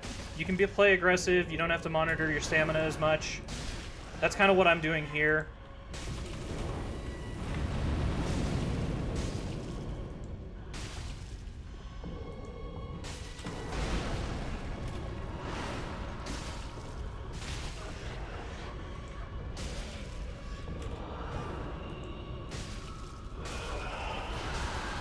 Yeah. Up. So that's actually the worst possible. Okay, that wasn't too bad. And now she'll spin around. Okay. 2 hit minimum, boys. Okay, it doesn't matter if you hit it or not. Run! Oh my god, I missed it. I missed the jump.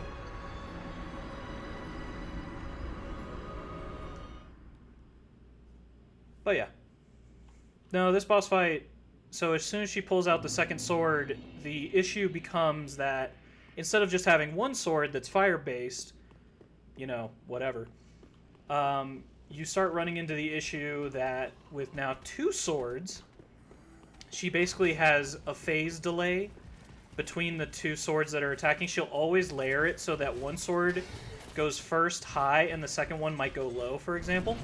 And as she interweaves this attack pattern, it basically makes it impossible for you to clockwise or counterclockwise rotate around her, like what I'm doing here in this first phase. I'm basically seeing what attack she's doing, and I'm rotating clockwise or counterclockwise to get out of the way, and then just usually get behind her or escape to her hip and punish her. She will try her best. Oh my god, I'm pinned. Oh, thank god. We got lucky there. Okay, so she's staggered. Yep, we're at half health. She'll go for the 2 swords. Just beat the snot out of her. Okay. Let her tire herself out with this. Make space. Okay, we've got 2 hit minimum. Leave. Even with the stagger, just run.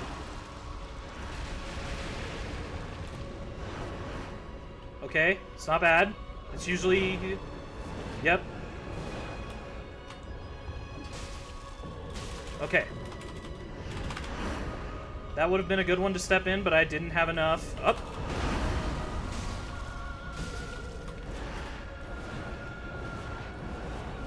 And she's going down for the slam.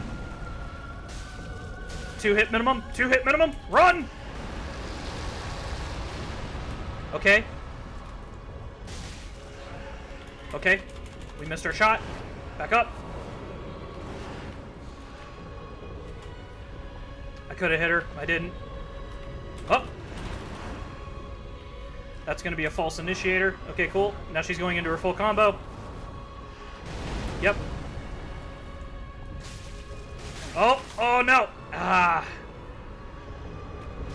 She got me. But yeah, if you play by those rules, you're pretty safe. So first phase, you're going to counter, or you're going to counterclockwise or clockwise rotate around her, depending on what angle or attack she's going to do. This will allow you to safely escape pretty frequently to her hip and or back. That's easy. The second phase literally becomes, hey man, pick your moments, run in there, get 2 hits, run out. And that's effectively just how that goes. And that's why we're able to melt her health like that. Now, theoretically, if I wanted to be more optimal, I would be doing this. War Cry for consecutive hits. I'm going to back out because I need Estus. Oh, oops. I misread the read. Okay, easy enough. Yeah, this is usually right around the tipping point to where I start getting filtered. Not necessarily filtered, but like it takes me a little longer to fight the bosses. I mean, what? We're at 3 minutes, 30 minutes, and I think I've beaten well over half the bosses in the game. So like most of the bosses below this point do not take much effort consideration. I could even take a handicap against them for most of the time. It's when I start... This is when things start getting real, and they start changing up timing or punishing you for certain things, like...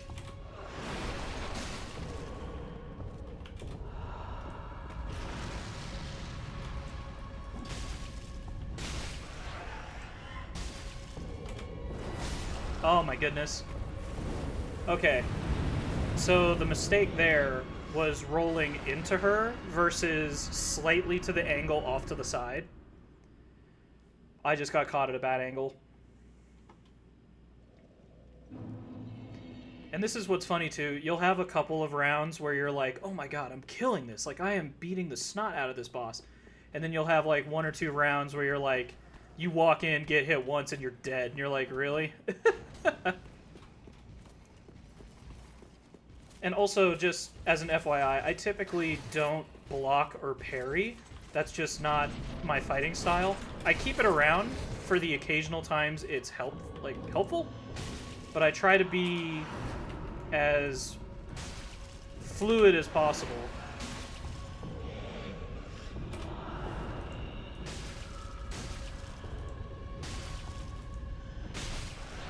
Yeah, Boreal Dancer's weird, because occasionally she'll run into these patterns where she'll just, like, aimlessly walk around you and then never attack you. And you'll get, like, 5 or 6 hits off. Uh-oh. Uh-oh.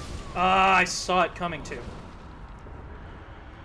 So, as another general tip, when she's drawing the fire into the floor with her sword, you typically just want to walk. If you're, like, in extreme close distance, like what I'm doing, you just want to walk around her. You don't want to roll. Because what typically happens is your roll covers so much distance that within that close radius that she's drawing the fire, it's more likely you're going to shoot yourself in the foot and overcommit and end up with the fire activating on a position where you rolled 2, and then it's just like you're setting yourself up for defeat. Like what just happened to me.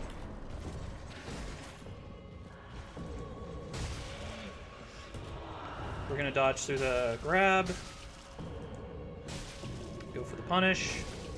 As long as she's letting me. Now she switched stance.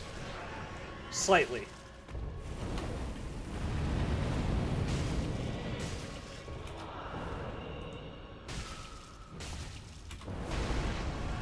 Uh-oh. Ah, I saw it too late.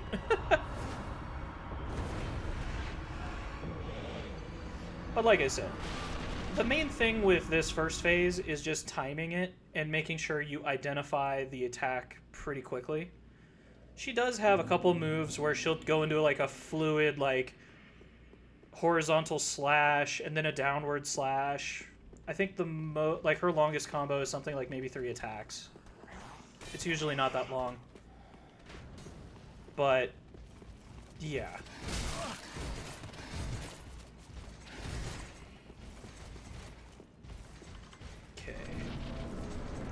Alright. Well, we're going to try and be optimal and use Warcry. Uh-oh. Oh my god. Like I said, this is around the time I start getting filtered. But you can see, like, the parity here. Like, I know what to do. I know the patterns.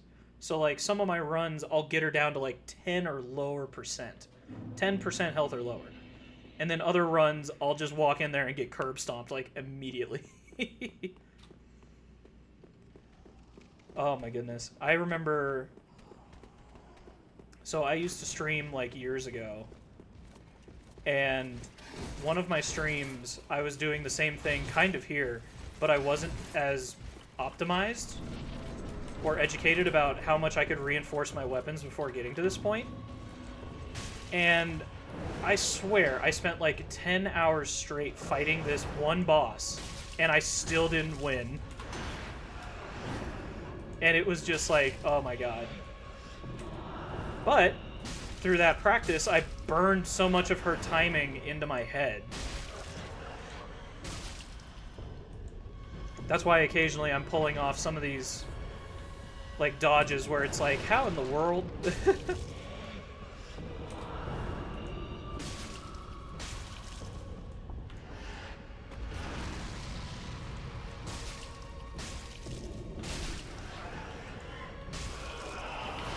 Okay, now we're just gonna hammer away.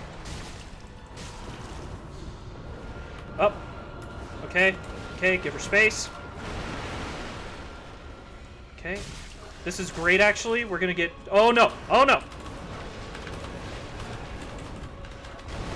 Oh, my God. I can't believe we dodged that. Okay, but we can't be afraid. We need to go in. Okay, solid. 2 hits. Everyone knows the rules. Run! Run!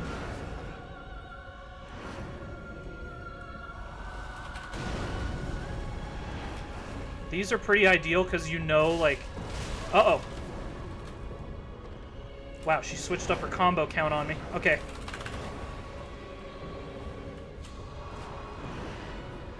Is she gonna go for the downward? Okay. Oh my god. Oh! Run! Oh boy. Oh no! Dang it! Ah man, that was a rough situation. I should have bailed out to my left and started breaking furniture to make more space and use the environment against her. Oh man, I just didn't think it was viable in the amount of time I had left. That would have probably been ideal. So, split-second timing. Like, you gotta make quick decisions, man. I didn't necessarily hesitate, I just thought, oh hey, I'll just dive right in and see if I can survive. Which, spoiler alert, more than likely you won't. Although if I had done that, that would have been pretty cool.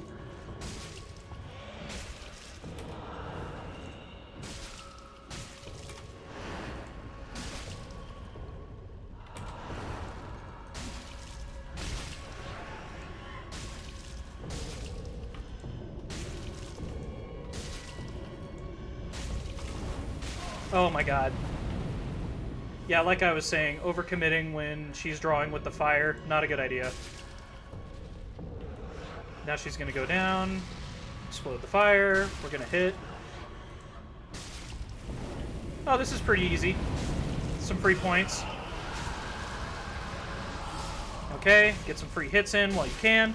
Uh-oh, that's not good. That is not good. We broke her combo. We don't know the combo count. Okay, now we do. Now run!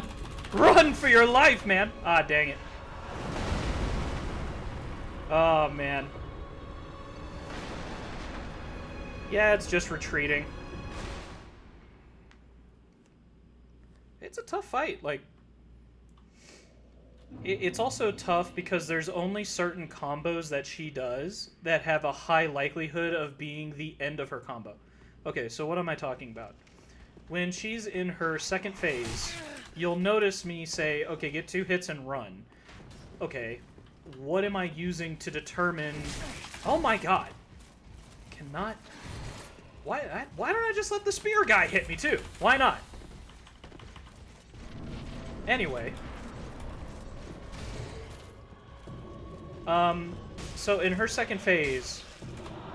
What I mean by combo count, and when I keep saying that over and over again, she has some combos that have a higher chance, or combos and or moves that much more definitively say like, okay, it is safe to attack her and get out, versus other ones, like you'll see me say like, oh, that's a false initiator, or something like that. Usually she has like a move that's kind of a false telling, where she'll do like, with both her swords, she'll do like an upward swing, and then something else, and you're like, oh good, the combo's over, I'm gonna go in. And then she immediately procs into another combo while you're trying to get close to her. So the moves that we typically, or that I ascribe to being high likelihood that she's done, anything that has like a downward slam, that's pretty guaranteed you can usually rush in there. There is some chance you will get hit with like a follow-up combo pretty quickly after that, but it's very slim. More likely than not, you're safe. Anything that involves plunging the sword into the ground or drawing with it. those moves as well will typically not be ones that will be followed up, because she's usually dedicated to that animation, and by the time she gets out of it, it's usually you have enough time to get your hits off and run. Now, in what direction do you run? When the camera is locked onto her, you're going to need to run directly away from her. The reason is kind of reinforced back with what I was talking about earlier. Her two swords are out of phase and out of position from one another, and they are in a rhythm such that they will intercept almost any chance you have of ducking to the side of her.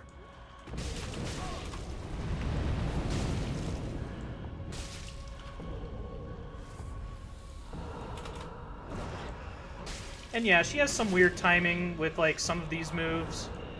She's usually teaching you these timings in the first phase.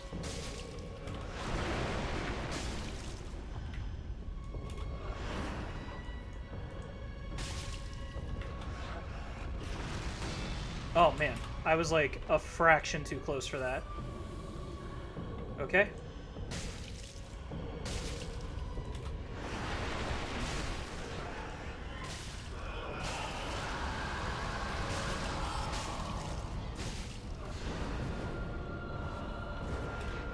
We're gonna give her space.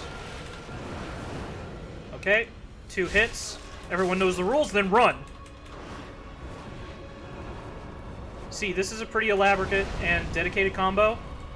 I have very good certainty that that's the end of it. Okay, we're going to get closer. Proc her into a next one. This is pretty drawn out. Even better, plunged into the ground. We've got good certainty we can hit her.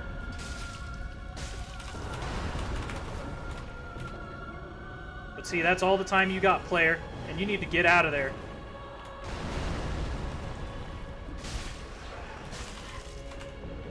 Also, always escape to the side that has the most room. Oh my goodness.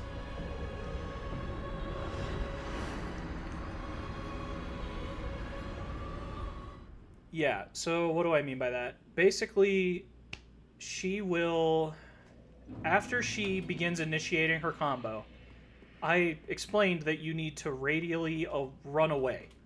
Like, directly away from her. Optimize, get as far as possible you can. Now, the best way to do this from a positioning standpoint, always look for the side of the room that is unoccupied and run there. So, like, wherever you're planning to hit her, have an escape plan in mind beforehand, because you're going to need it, because otherwise you're going to run into the pillars in the side of the wall, or you're going to hit the wall, and you're going to get pinned, and she's going to tee off on you, because the entire dodge requires you getting physically away from her reach. Okay, I'm dead. Oh, wow. I don't know how I survived that, but alright.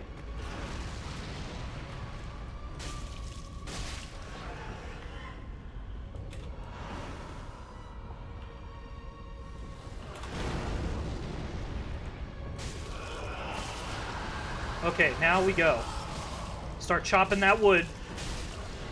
Okay, we broke the pattern, though. We need to run. Okay, it looks like that was a counterclocker for her. We need to keep running.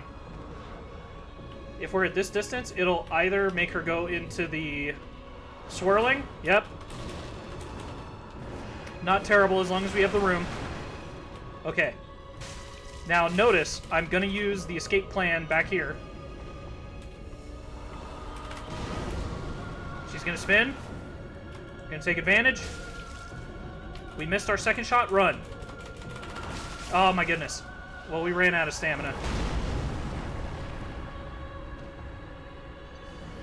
It's tough, man. You've got short reach, so you can't always hit where you want to hit. Theoretically, I could offset this by getting either... Well, a broadsword would still probably have about equivalent reach. A longsword, which is sort of a basic drop that you can see in the beginning of the game, that would have longer reach, but I don't think you could swing it quite as fast. Although I think conversely the damage on it is ultimately higher if you take it to a raw upgrade pattern. So if you infuse it with a raw gem and start upgrading it, I think it's technically got higher damage per strike than the club.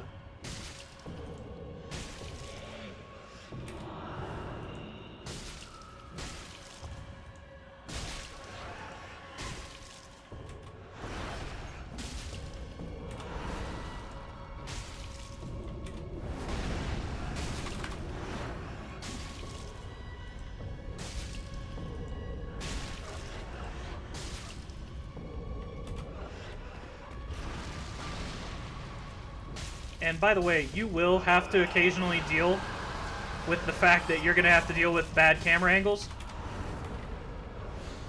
Okay. Oh, wow. Okay, that ended faster than I expected.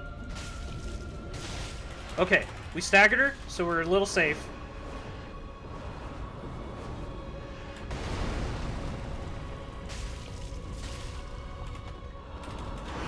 Okay, that's occasionally a feint. See, that's what happens if you try to counterclockwise rotate into her. Her second sword was delayed and lower, so I dodged the first one, but as soon as I hit the ground, the second blade picked me off because I was out of iframes. This is why your best chance at risk mitigation is to just run backwards away from her. Now, there are some situations where her combos... There are holes that can be exploited, but just in general, if you want to go for something a little less risky, that is the safer strategy to go. She does have some combos where if you time it right, you can really escape to her side and get out of the way, but she moves so fast, and your positioning has to allow you to even do that. It's kind of better just to have an escape plan in mind and just run out of the way as soon as you get the chance. Okay. Okay, we're gonna dodge into this.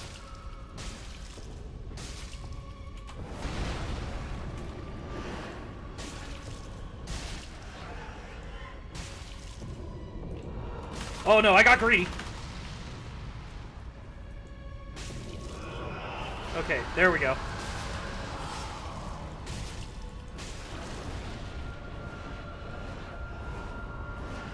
You're watching for her foot to be flat, yeah.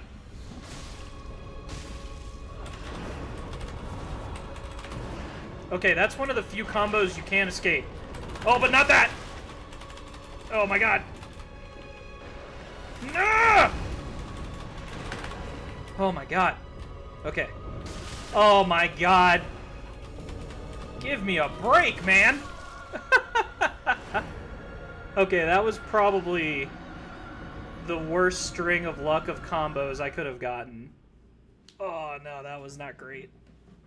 That hurt. Well, okay, for some clarification, like, there were multiple combos in there that I said, oh, if she does X move, it's pretty safe to assume she's not going to go into an immediate combo afterwards. And I think I counted 3 that she went back to back to back. And I'm like, oh no, like, I can't even, like, I'm getting some lucky dodges here, but blood was in the water. It was over for me, brother. I don't.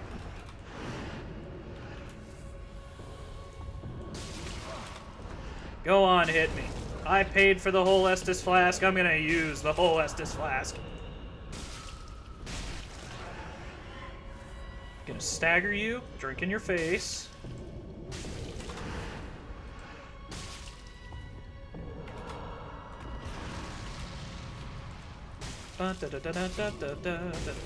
Sorry, I have like a conga song stuck in my head right now for like reasons that are somewhat unknown.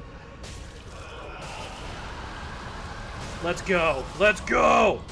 Chop that wood, brother. Gotta throw water in the basement, as Teddy Atlas always says. Oh boy, now I'm scared. What combo? Oh man.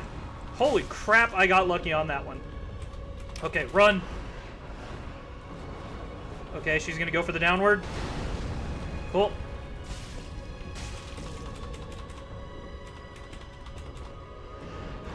That's a false flag. We're just gonna start breaking this furniture anyway. Oh boy. For that exact reason. Oh! Run! Run! I'm only gonna get one hit on this. Alright.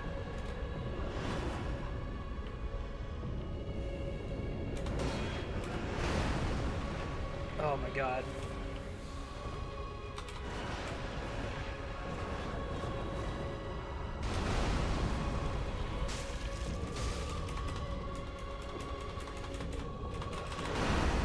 Oh man.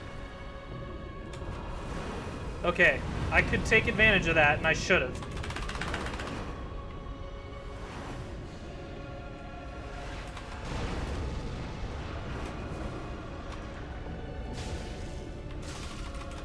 Oh, that's perfect. Okay. Alright, alright. Oh my god, back to back. That's lucky.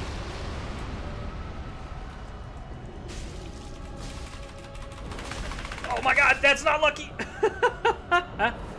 Ah, darn it. I mean, we're getting her so close. Whew. Man.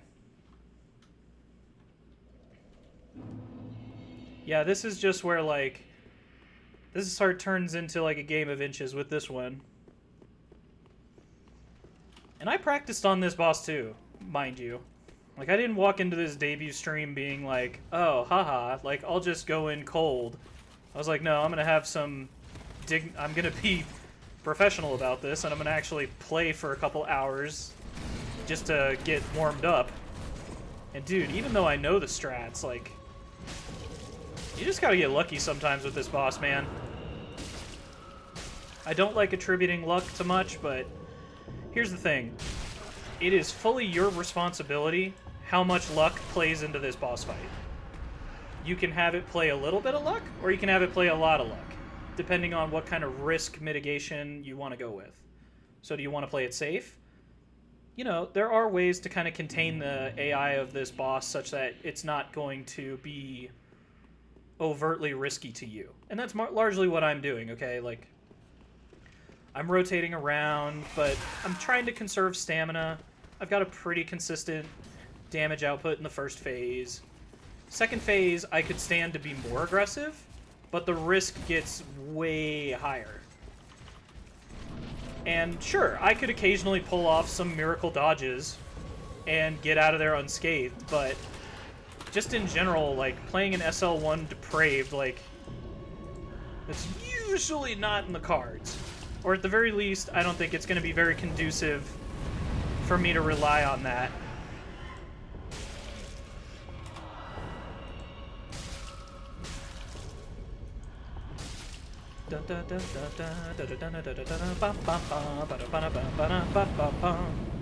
Uh-oh. Ah, yeah. Dang it.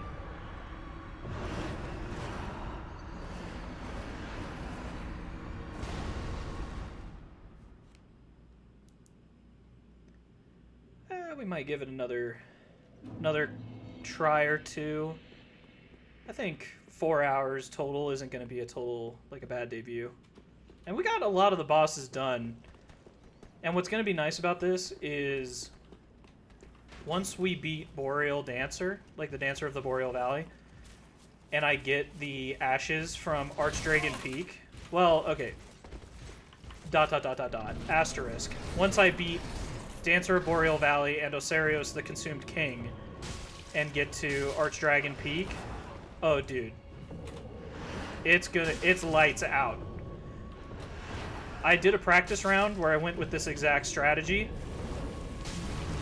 You can fully upgrade your weapon prior to fighting Pontiff, and then you can go in there and just dog walk him.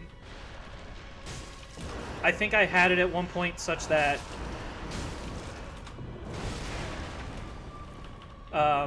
my initial parry, So for those who don't know, when you go into the Pontiff fight, you can actually parry his very first movement at you. When I parried him, I deleted like 30% of his health. Okay. That was probably the best thing we could have had happen. Now, knowing her, she usually... Huh. Okay. That's rare. Yeah, I'm not getting greedy. Uh-uh.